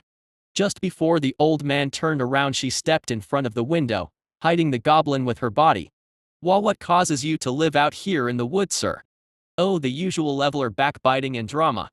It's best I don't bore you with it, lass. Suffice to say I get by just about, although it's been tough out here at times on my rickety old bones. But what about yourself? A young leveler like you, out here with no visible weapon. You must be a support class, if I'm not mistaken. How you came to be alone though, I would like to know." "Oh. I got separated from the band of levelers I was with, Forest. Bear surprised us. TSK. The monsters around here have been getting worse. Fortunately not as bad as dungeon monsters, but still, you can never be too careful, eh?" Right, yes. Mind some dungeon monsters make surface monsters look weak.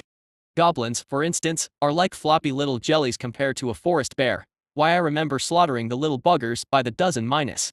The front door was suddenly booted open, a furious Opal standing in the frame. "Fuck you, gobos are awesome." The kettle began to whistle behind the old man as he stared bug-eyed at the sudden appearance of an angry goblin in his cabin.